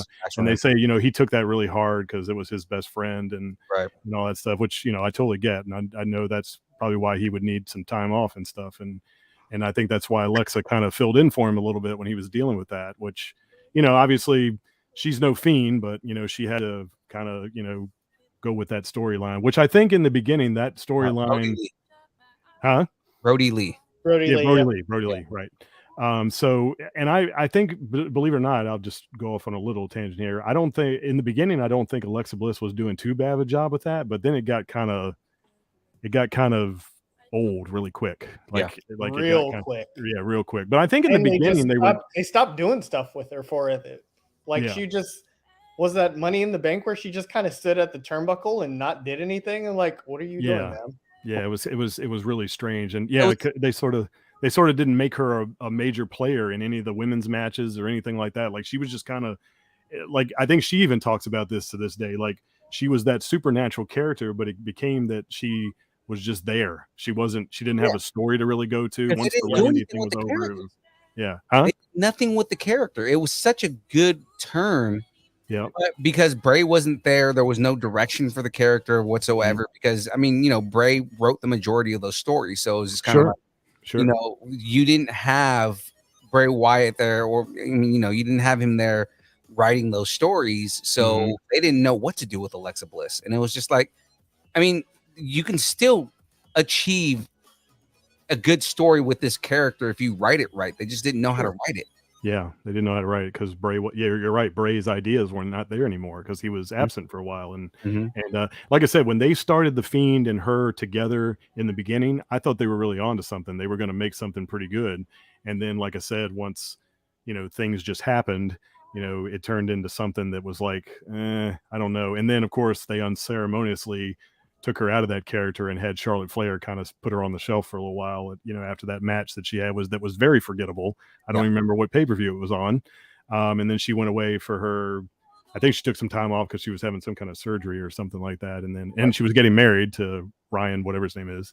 Right. And then obviously she came back and I'm not gonna lie. I haven't disliked her character since she's been back, but it's been kind of the same thing. They've been kind of not doing much with her, but I like the promo that she gave on Raw. She kind of said that she's going to get herself back into the title picture. So, I mean, she's definitely not the Alexa Bliss that we all love. Not the goddess at all. I don't think she's the goddess at all. The goddess character was amazing. And it's kind of like she didn't really need a character change at that point, but then moving her into this Bray Wyatt character and moving her into potentially basically being Sister Abigail, which I thought that's where that was going to go. Yeah, I thought that's what it was too. Yeah, that she was like possessed by Sister Abigail. Like going into that storyline would have been like, oh, this is cool. This is a way to elevate her character. But they didn't do anything with it, and then they just made her this creepy chick with a possessed doll, and it's like, why? Like you can do so much with this character. Yeah, it's crazy. So again, to stay on to relevancy here and everything, moving on to the last thing, predictions. And I know we got into a lot of this earlier, right? But given everything that happened last night, what's your in a quick synopsis, what's next? What do you think is going to happen next? Well, I've been trying to kind of been in denial about this, but I think we are probably going to see The Rock and Roman at WrestleMania. Okay. I think that's going to happen. However, I don't think necessarily it's going to be for a title. I don't think a title might not be involved in the match. And I think they've even said it. I've been saying it on my podcast for about a year that if they have the Rock Roman match, they don't need a title to have this match. I think this match will be big enough without the Universal title and everything. Right. So it's more of a who's the real head of the table. Yep. So I think Roman could lose the title before WrestleMania, and I'm still going to go out there. I've been sticking with him. You've heard, if you've been listening to my episodes, I've stuck with Drew most of the time. I think Drew's going to be the one that's going to take it off Roman. I think McIntyre is the most relevant and the closest. Who's that? Oh, that would be Jackie. Okay. But I mean, I think McIntyre is the most relevant and the most likely to take Roman out. I mean, there's not very many other people who are out there that are a show of strength the way that McIntyre is, right? So I mean, like, I think that if anybody is going to take him out, it's McIntyre, unless again Bray Wyatt shows back up. And if Bray Wyatt shows back up in the WWE, I think the Fiend has a very high chance of taking Roman out. Let me ask you this question too. So I know people have liked the Fiend and they've liked the Firefly Fun, easy for me to say, Firefly Funhouse character of Bray Wyatt. But my thing is, and maybe it's because of the downward spiral the Fiend sort of went into before he ultimately left the WWE for a little while. I've actually been asking myself the debate, which Bray Wyatt did I like better? Did I like the Eater of Worlds, or did I like the Fiend better? I mean, there's obviously some things that I really like about the Fiend. I think the Fiend, when he first started out and he was kind of like, I don't know if you guys picked up on this story, but everybody he was going after, he was sort of sending them back to their roots. If you remember, like he would, I can't remember who who was the first person he went after. It may have been Kurt Angle or something like that, but he sent them back it was almost like he was sending them back in time to their actual roots and their genesis of the whatever they he sent Finn Balor back to NXT. He did a bunch of that stuff. I thought it was an interesting way how the Fiend was picking his opponents. Right. He did that with Cena. Mania, remember? Yeah, they did had that with Cena at Mania when flashback. he did the flashbacks and stuff. So I liked the way that they were doing that with the Fiend. But then, like I said, I even liked, like I said, I liked the beginning of the Fiend and Alexa Bliss. But then once that kind of went off the rails, I'm not gonna lie, I kind of lost a little bit of the interest in the Fiend because I thought something had been taken away from the Fiend, and I thought he didn't look as strong as he did in the beginning. Right. And I'll be honest with you, I've always been a fan of Bray Wyatt's older character, the Eater of Worlds, when he was the leader of the Wyatt family, and I've always liked that character. Yeah. I thought that was so good. I'm not sure which Bray Wyatt I'd like to see come back. I'm not sure right now. That's the debate I'm having with myself right now. Is like I'm not sure which one I want to see come back. Like the swamp cult leader idea was really cool. I mean, I liked Bray Wyatt. I mean, he's one of the few guys whose shirt I have, right? I actually have the it's Firefly Funhouse one. It's the Wyatt Gym shirt. Oh, I wanted the Yowie Wowie shirt from the Fiend. Yowie Wowie. I've got one of the early Bray Wyatt shirts. Yeah. But I mean, like, but then, like, again, when he becomes the Fiend and he's just like this twisted demon, you know what I mean? Like, I love the duality of the character. Like, it was almost like I did like that part. Personality.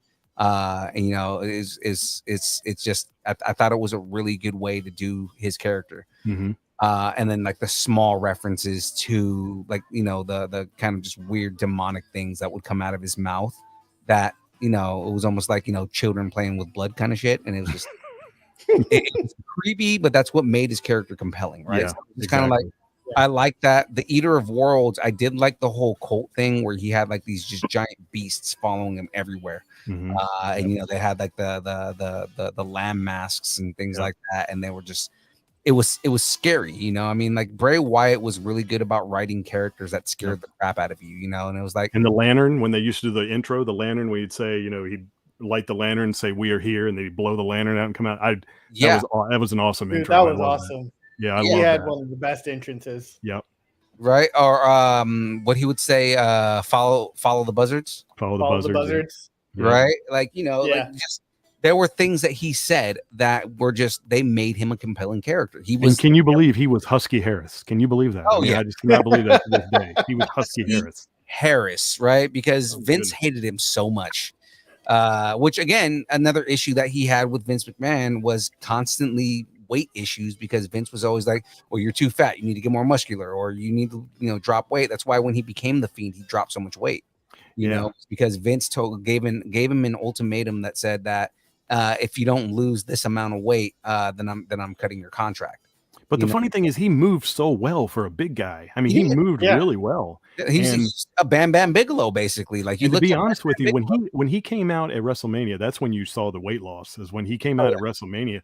The Fiend looked small. I was like, what is this Fiend? I don't know. He didn't even look menacing hardly. It looked like a cartoon character. Almost. Yeah, or like how Vader used to do flips off the ropes and shit, like stuff like that. Like Bray Wyatt has always been really good at writing. He's a solid wrestler. Not even solid. Like solid is an understatement. The dude was a amazing wrestler. Yeah, right. He took the business seriously. He was a third generation wrestler, right? Because wasn't his grandfather also a wrestler? His dad was IRS, but I mean, his dad's IRS. Yeah. I'm trying to remember who his grandfather was, but I think he's a third generation. Something like that. Yeah, that sounds familiar. Isn't IRS also? There's another connection to IRS. Like they have another family they're part of like another family tree. I feel like too. Yeah, I'm trying to remember. Like he has pedigree when it comes. Yeah. And then on top of that, not only do you have all this wrestling pedigree, you are an amazing writer yourself. You have amazing character. He has the creativity, definitely. He has the creativity. So just I thought that was a giant mistake for them to say like, oh, we pay him too much, so we're gonna let him go. And it's like that is dumb, especially right in the middle of a giant draw that he was, because they were getting ready to push him. That was the most weird thing, is that they were fired. Like his firing came so unexpectedly because he he was getting ready to get a big push, and yeah, he was on like Raw the week before. Yeah. So that's what like kind of threw me off is like he literally just had a promo like last week and you fired him.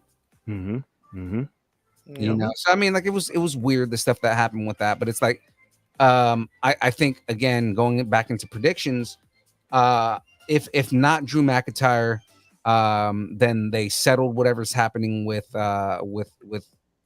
Wyatt and he comes back, and you get the Fiend, and imagine the pop, dude. Imagine the pop if not even if it was just the Fiend, like if Bray Wyatt just you wouldn't even need to see Bray Wyatt. All you would have to hear is the laugh and the flicker of the lights, and everyone would the pop would be nuts.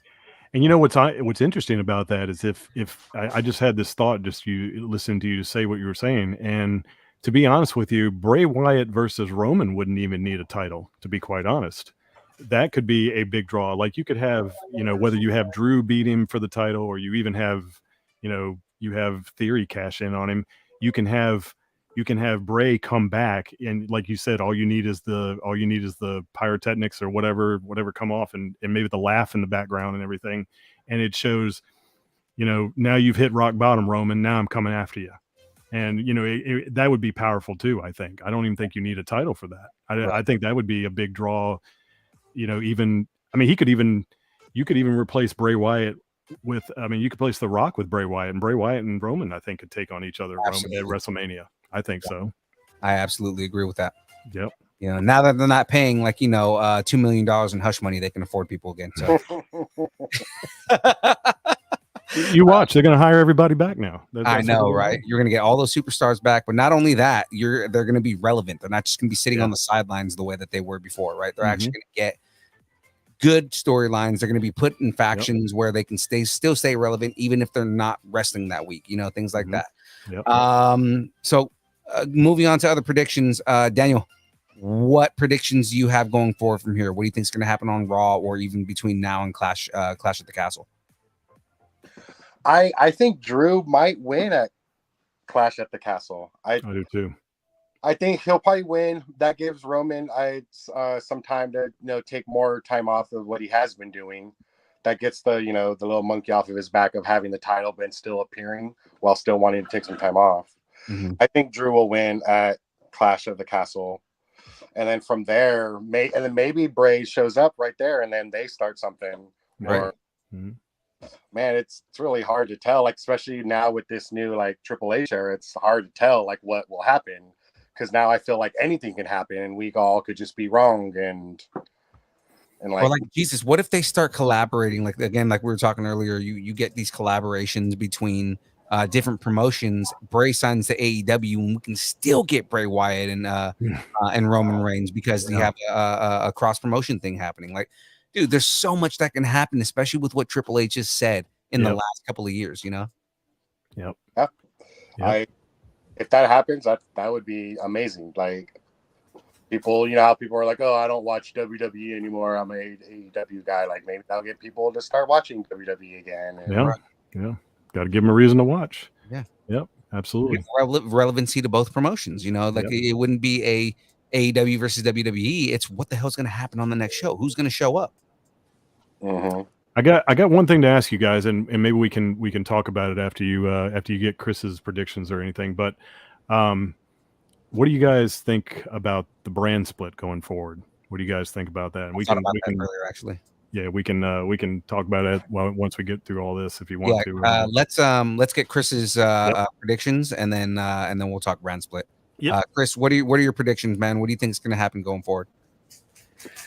Honestly, I think Roman holds on through Clash, and what I'm hoping, if they're going to take the title off of him to have a non-title Rock versus Roman match, what I would see is they do kind of, I don't know if you guys remember, I want to say it was like 2000 or 2001, Chris Benoit, Kurt Angle and Chris Jericho when they had like a ladder match for the Euro Intercontinental titles, and then like you had Chris Benoit win one match and he took the IC title, and then you had Chris Jericho win the Euro title, and Kurt Angle walks away titleless, but not having lost to either one of them. Yeah, I could see something like that happening, like a way to keep Roman strong, but just have him lose without really losing. Right. And that's kind of what I thought was going to happen last night. I thought Theory was going to cash in. He was going to find a way to take out Brock. And then you have Roman didn't technically lose the titles, but he lost the titles, that kind of thing. Yeah. I figure they're going to have to find some way for just to at least to give one of the titles back to Raw. So, and I figure if you're going to do one at Survivor Series, maybe one at SummerSlam, or not at SummerSlam, Royal Rumble. Mm-hmm. You could do that, and then start building. But it's just also the only way. My only thing is Roman, after all they've built, having him lose like 2 in a row. That's the only reason why I say they can't like do it like have one and then one. Yeah, or he maybe. Yeah, he's got to like maybe lose one on a technicality and hold on to the other if they're going to keep him a champion. If they're not going to keep him a champion, then it is what it is. Have them both lose too. But I don't see him. A champion at Mania. I think by then, just with the time off and the things he's wanting to do, I think they'll find other ways to like get some guys elevated to put belts on him. Drew McIntyre being one. I don't see Lashley being the other one, but it could end up being, I'm trying to think, maybe out of the nowhere, AJ Styles or a Miz. And Miz is always good with a title, man. Anytime Miz is always good. You can never go wrong with a Miz title run. So, and I think that's it. But I think what I hope for is that over the next few months, kind of like we all complained that we will see some of those the ICUS titles get pushed back up to relevancy. I'm hoping Triple H does that. And I'm hoping NXT comes back in a big way. Right. Yep. And again, I'd like to see Survivor Series the old way, not just another Raw versus SmackDown again. But, Hogan's Heroes against X, Y, and Z team, something like, something like that, like how it used to be, where you can like put together some teams of people, and then we get to see, matches we don't see. I mean, not to say I do like how they do the champion versus champion type, but since it's unified, how are you gonna do that? Yeah, right. So, that's why I think the unification, if they're gonna keep that, let's go back to the old school 4s-on-4s or 5s-on-5s, and then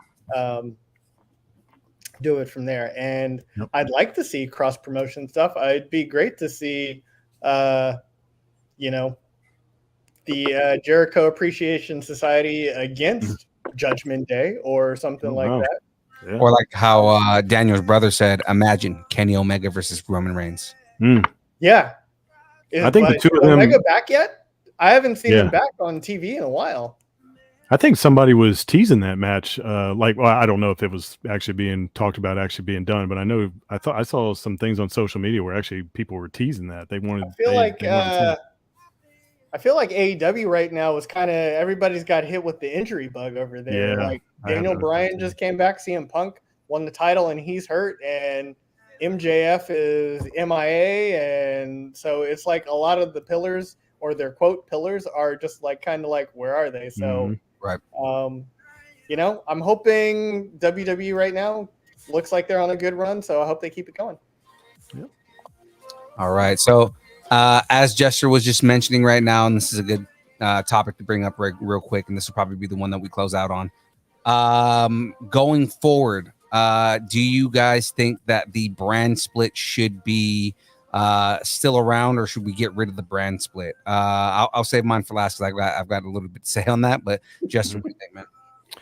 So I certain iterations of the brand split I did like I liked when they did the first iteration of the brand split, and I actually started out liking the 2016 brand split when it was Stephanie versus Shane and all that stuff and everything. My problem with it these days is I'll bring up the first one real quick. Survivor Series. Okay, this past Survivor Series where they had what I like to call the insignificant brand versus brand invitational. That's what I've called it lately. And the reason I've called it that is not because of the lack of quality of matches. I think the quality of matches are fine, but what I don't like is the last couple of years they have done nothing to build this pay-per-view. They just slap people together, and mostly obviously it's champion versus champion, so that makes it kind of easy. And then they slap some brand versus brand teams together with no story involved in it. So I almost feel like Survivor Series, obviously in history, it's been one of the big four. It is no longer on the level of Royal Rumble, SummerSlam, and WrestleMania. It has totally been diminished into just one of these pay-per-views you see every month. 100%. And the reason if you're going to keep the brand split, you need to do things between the brand. I'm not talking go over the top. You don't have to do it every month. You don't have to do it, most of the year.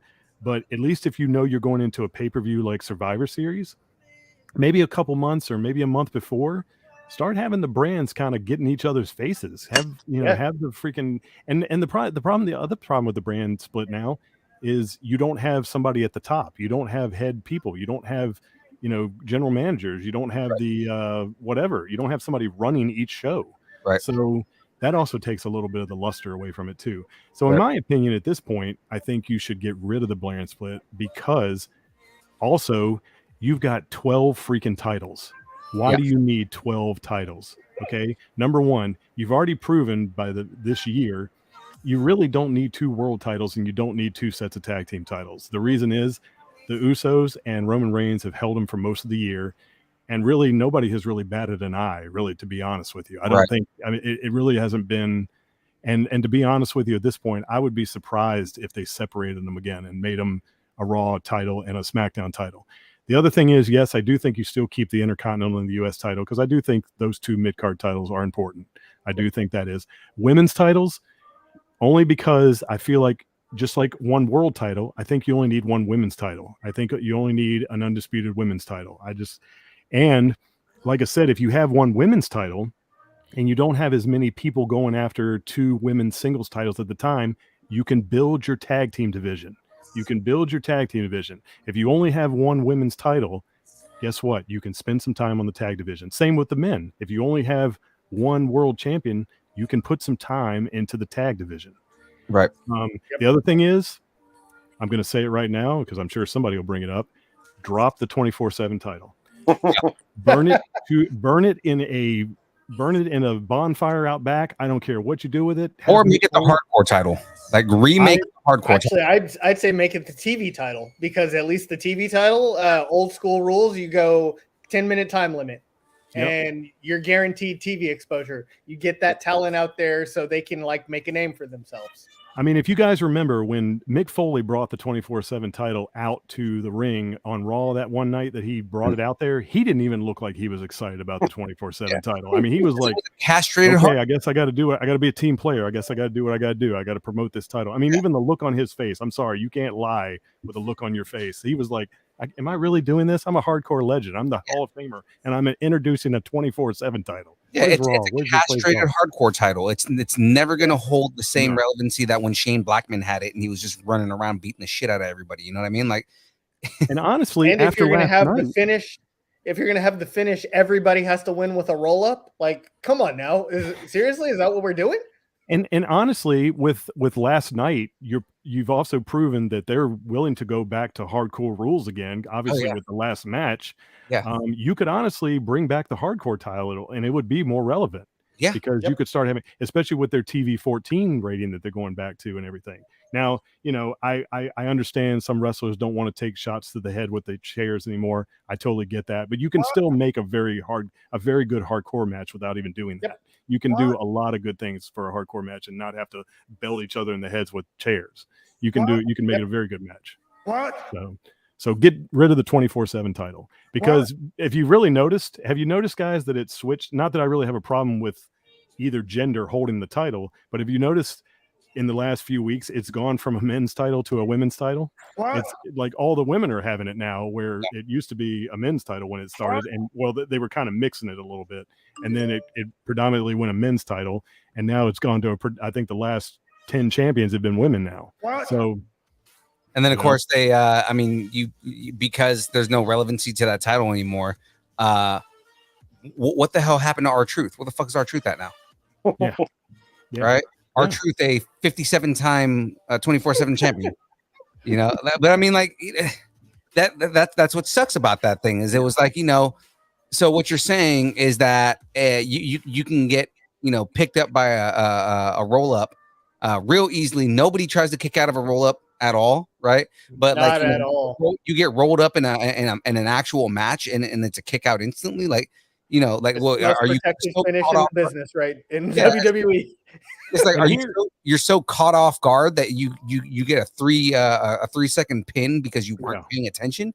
That is the dumbest premise, right? Like, yeah, like you know, bring back the hardcore title, and it's like, okay, same rules, but you actually have to incapacitate your opponent, and you end up getting a random match in the middle of the night that wasn't planned, or at least you don't, it doesn't seem like it was planned, right? But it's like the match was written in a way where it's like, you know, okay, at this point right here, such and such gets attacked in the backstage. It's a straight up, like, you know, 5-minute hardcore match, and then you've got a new champion at the end, right? Or survived it, and you've got that, right? And it's like an actual match. Like, you know, that the hardcore title had so much more relevancy, right? And bring back Al Snow. What does everybody want? I mean, look at what Jeff Hardy said a few weeks ago. Jeff Hardy, you know, now with AEW, obviously, he said a few weeks ago he was put into a 24/7 program at WWE, and that's when he knew he had to go. Yeah, because he was demoted. You know, he's like, you know, I'm a team player. I take opportunities, but he's like, that's how little Jeff Hardy thought of the 24/7 champion. Yeah. You know, Jeff Hardy was a team player. He'd do anything you ask him to do in WWE, and he was even saying that. Yeah. Miguel's a joke right now, man. Like, I mean, you look at like all these good wrestlers, and just now they're all just jokes. Yeah, you know, like nobody take if you're in the hunt for the 24/7 title, it's obvious that you are not a relevant name at that time. Well, I dare say it's lazy writing. It's lazy writing. It is. You just stick all these people who you don't have stories for, and who you can't push at this time, and you're just like, you know what? I don't have a story for this guy. Put him in the 24/7. And that's where like, again, where, you know, we all talk about like what Bruce Pritchard and Vince McMahon would do. It's like, okay, well, you guys don't know what to do with somebody, so you're just gonna belittle that person and belittle their career and every achievement that they've ever had. Wasn't Finn Balor in there for a little while? Yeah, he was in there. There was a couple of top names that ended up being in there for a few weeks, and it was just like, and the thing that I've obviously did not like the 24/7 title from day one, but I said, you know what, like anything else, I'm going to give it a chance. We'll see what happens. We'll see if maybe they can create something good with it.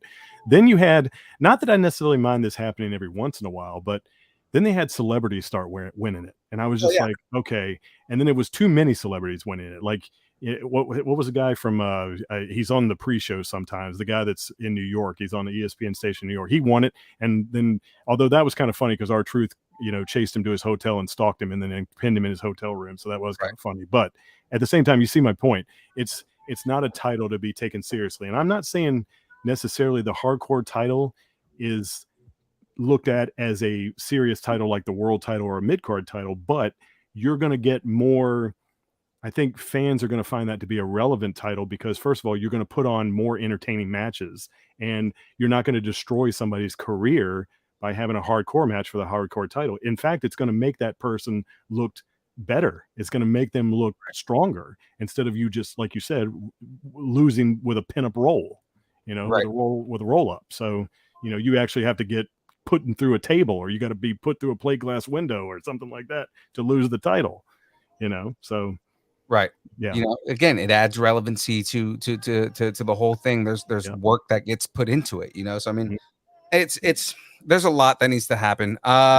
Again, before I forget the topic, Daniel, how do you feel about the brand split, man? Should they keep it? Should they get rid of it? Do you think it's going to keep going from here forward? What do you think, man?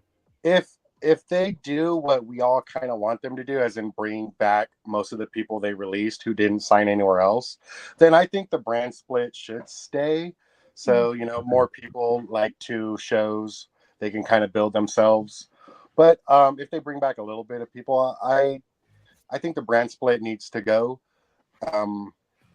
In this Triple H era, if I think that I know what will happen, I think he has the ability to establish people who weren't really well established by taking away the brand split. Maybe separate the tag teams, get some more tag teams in there, bring back the women's tag team titles. Right.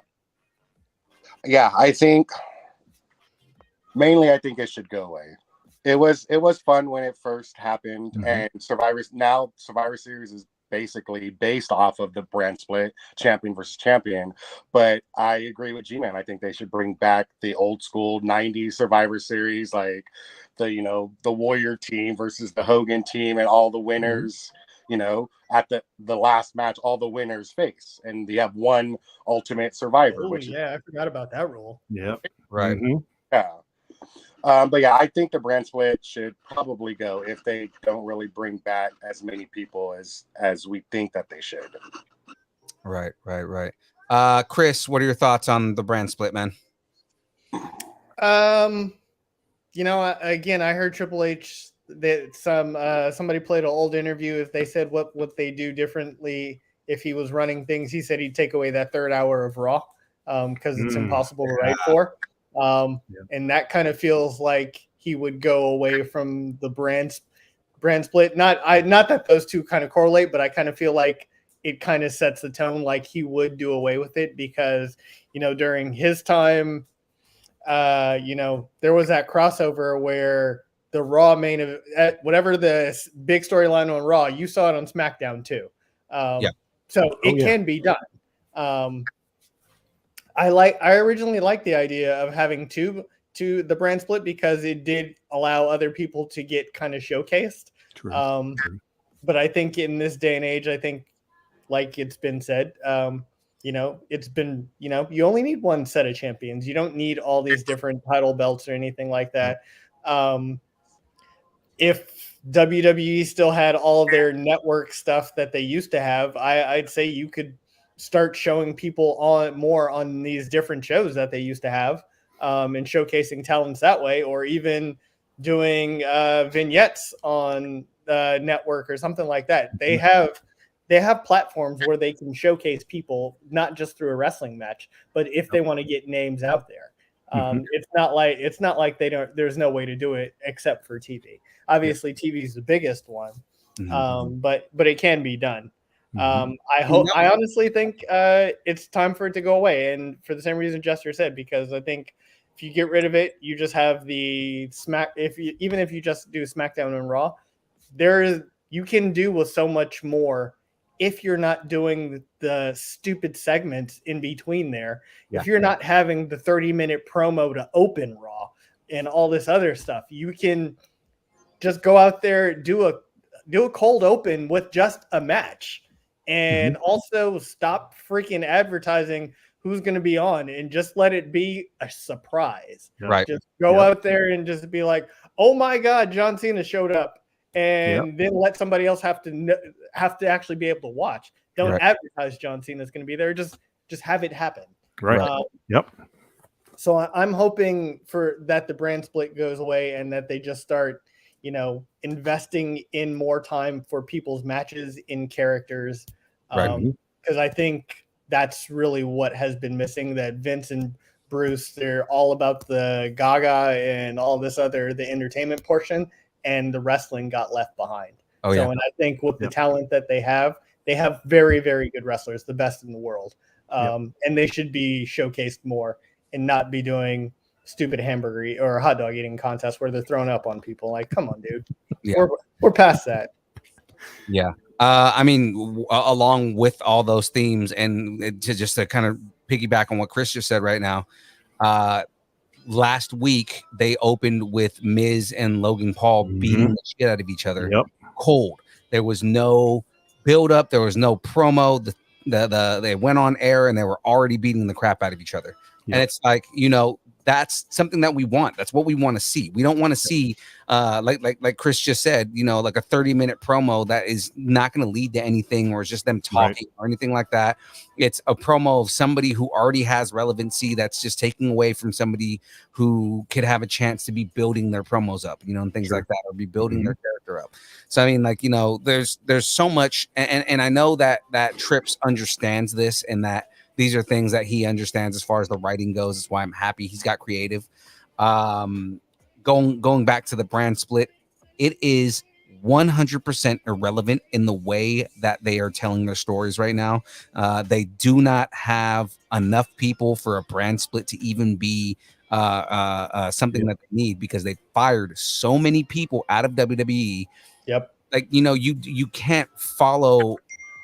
I mean, you can have a story for everybody, and it's enough for everybody to be there, because there's not enough superstars for it to even matter to have that kind of the extra hour on top of the brand split itself. Like, you know, you can tell a story and then have it carry over to SmackDown, you know, and then I mean, look at the way that Dynamite and what's the name of their other show? Rampage.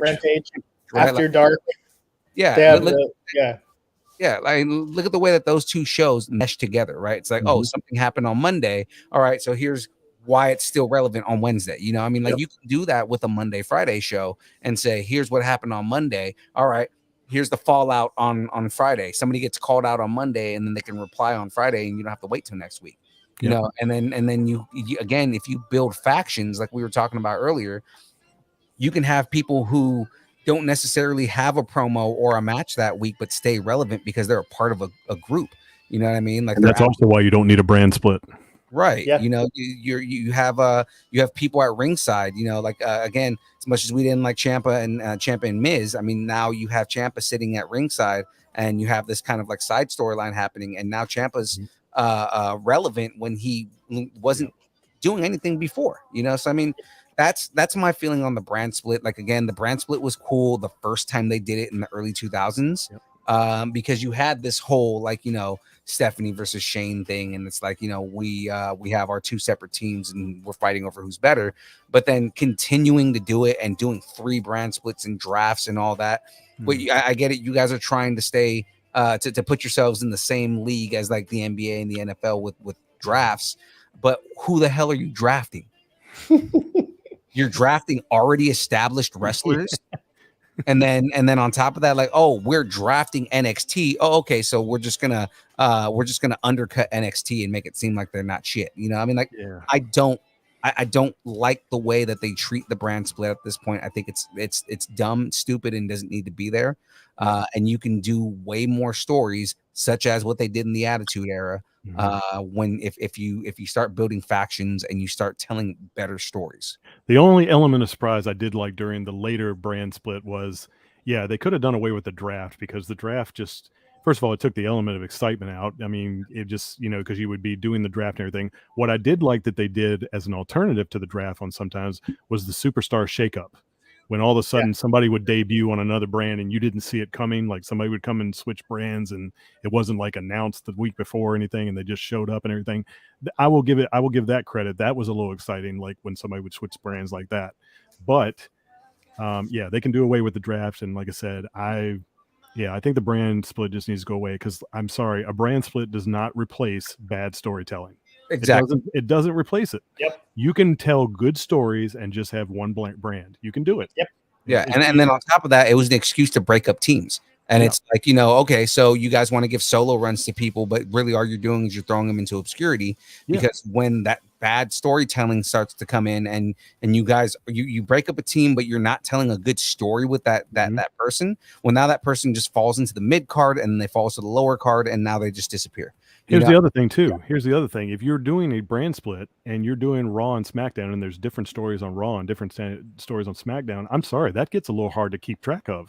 You have to wait an entire week to freaking figure out, you know, okay, what happened last Monday? Whereas if you're doing it without the brand split, like I said, you get that recap on SmackDown, because those superstars show up on SmackDown too, and they continue their story, so it stays fresh in everybody's mind. Right. Whereas you're having to remember what happened on a 3-hour Raw. that Yeah. that happened the day. And you probably during that 3-hour Raw, you probably forgot already what happened in hour 1. Yeah. So think about when what was it, when Rampage first launched? It was an hour and a half, and there was more story told in the ring. They had what, like half a freaking promo, and everything else was matches. And it's like, you get all this storytelling in the ring that you didn't need. The only storytelling that they had to do on the side was what, Darby Allin showing up and being like, why is Darby Allin here? That kind of thing. That was the only thing that showed up there. Or when CM Punk first showed up, right? He got like a 10-minute promo, and then everything else is wrestling. And I mean, you give him a 10-minute promo because he's one of the biggest names in wrestling, and he's finally starting to wrestle again. Well, yeah, give him a promo. Yeah, you give the long promos when they make sense, when they make sense to the story. But yeah, I'm agreeing with Chris and Daniel and all them. You need to start like basically last week's Raw started. You need to start with either a match, or you need to start with two guys that actually hate each other, attacking each other, and freaking going off on each other, or something like that. But yeah, you can have I would just like to see them mix it up. Like one week you have somebody, you have what happened last week with Logan and Miz. One week you do have a promo in the ring because it makes sense to the story you're trying to tell. Or the next week you just start with a match. And like I said, I do agree with that too, is you don't want this thing where they've started announcing the matches ahead of the shows. I absolutely hate that too. I don't like that either, because it just seems like you're preparing for a sporting event. I'm sorry. WWE is sports entertainment. It's not a sporting event. It's entertainment. You know what I'm saying? Yes, they have incredible athletes in wrestling, but it's still, the way it's supposed to be portrayed is it's entertainment. So you don't want to know what's coming. You want that shock value. You want that surprise. And if I'm just advertising, John Cena versus CM Punk, when it's kind of like I'm advertising, oh, guess what? The Bills are playing the Patriots this week. I mean, that takes the luster out of it. There's nothing there for me anymore. So, because I'm already expecting it to happen. And also WWE got themselves into trouble. Have you noticed that when they started pre-announcing those matches, they had to change a lot of them because something happened and stuff like that? So you also put yourself in that predicament where you're committing to a match, and then something maybe happens, a wrestler gets travel issues or gets an injury, and then all of a sudden you got to call the match off, and fans are like, what happened to this match?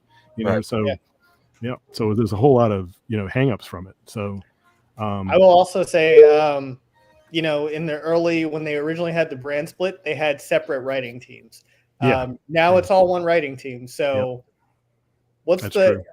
how are you telling the difference between the SmackDown team and the Raw team? Like, oh, we're going to the blue room to write today versus the red room.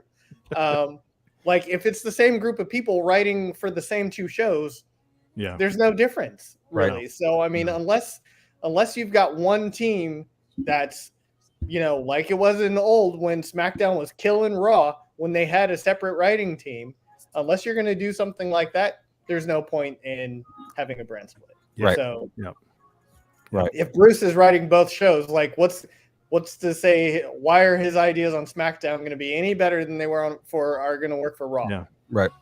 Yep. Absolutely. Yeah, I do agree with that.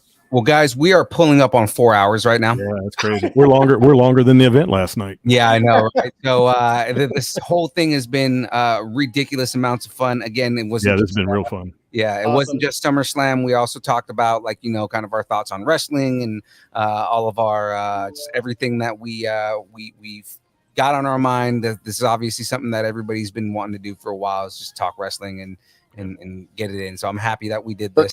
Everyone loves fantasy booking with the whole promotion. We're all fantasy bookers for sure. Yep. Absolutely. And I mean, it just shows we're all part of wrestling. Yeah. It shows we're all fans of wrestling. We love the sport. We want to see the best out of it. Right. So, I mean, really what we're trying to do is just do that. So again, let's go ahead and do our sign offs in here. So guys, I'm gonna put you on screen. I just want you to go ahead and put yourself over. We're gonna start here with Chris. Go ahead and put yourself over, man. You can find me on Facebook, Instagram. Krishan is awesome. Or if you follow Distance Nerding, I'm follow all of them, so you can find me through there. The best there is, the best there was, and the best there ever will be when it comes to my own personal opinion. All right, Daniel, let's what you got for us? Put yourself over. You can find me on all socials at AYC Megatron. My personal chef account is AY Chef Megatron. Nice. Yep, I just doing my thing here in the Bay Area in Oakland, living that life. About to go in the city right now and watch some Star Wars strips back or Empire strips back, and have a couple cocktails and Oh yeah. yeah, just continue watching wrestling. I'm very, very excited about the future of WWE now, and can't wait to see what goes on. Yeah, and we'll have more of these in the future. So I mean, Yeah, we'll definitely have you on that illustrious panel. Thank you very much. Hell yeah. Jester G Man, put yourself over. All right. So so most of the socials you can find me on you can find me at Bearded Wrestling Jester. Yes, I understand the irony. I do not have a beard at the moment. My beard is on hiatus. It will be back in the fall. So yes, I It's understand. like why he that cut his is. long hair too. So I mean, Yeah, I had hair down to my shoulders like 24 hours ago, so I just got a nice fresh haircut too. So, but yes, Bearded Wrestling Jester on most of the socials. The only social that's different is Twitter, and it's because they don't like to play by the same rules as everybody else, and I didn't have enough characters, so it's Bearded Jester G at Twitter. So, but everything else is Bearded Wrestling Jester. That's Instagram, Facebook, Twitch, YouTube. I'm not doing a whole lot with them just yet, but hopefully I'm gonna get things off the ground. And also, can I plug my Facebook group? What? go ahead. Okay, so I got the Facebook group. It's WWE Setting the Stage. We talk about wrestling in there. I put all Great my group. episodes in there and stuff. So it's a good group. It's a small little group right now, but hopefully we're going to grow a little bit. But we do a lot of interesting things. I think most people are in that group that are here on the show tonight. But yeah, so that's basically where you can find me. What? And of course, I'm always here. Oh, wait a minute. John C. I can't See you. I Can't see you. Of course, everybody can find me at Distance Nerding. Ladies and gentlemen, I am everywhere where social media exists, or at least we are. I have a personal one too, but we are everywhere where you can get social media, and it's there: Twitch, Twitter, Instagram, TikTok, YouTube, Facebook. We've everything. If it exists, we are at Distance Nerding. I mean, you know, we have GeoCities, MySpace, OnlyFans, and we have Black Planet for sure. I'm a very light-skinned Latino, so I mean that's where I hang out is it's there. But either way, ladies and gentlemen, you can find us at Distance Nerding. And you know, we have all kinds of different stuff and everything like that. Again, we did this show in collaboration with my man Jester G Man over here for that. So you can find the audio versions of this show. You'll find it on our channel on Distance Nerding. You'll also find it on Setting the Stage podcast. So that all being said, guys, I thank you for your time here today. I really appreciate you guys weighing in on SummerSlam. I know you guys had as much fun as we did doing all this. So until next time, we will see you guys later. Keep nerding together. Peace out. It's been fun, guys. Do I have a theme Thanks, song? guys. Talk to you later. Yep. Later, guys. And I'm gonna bring us all out.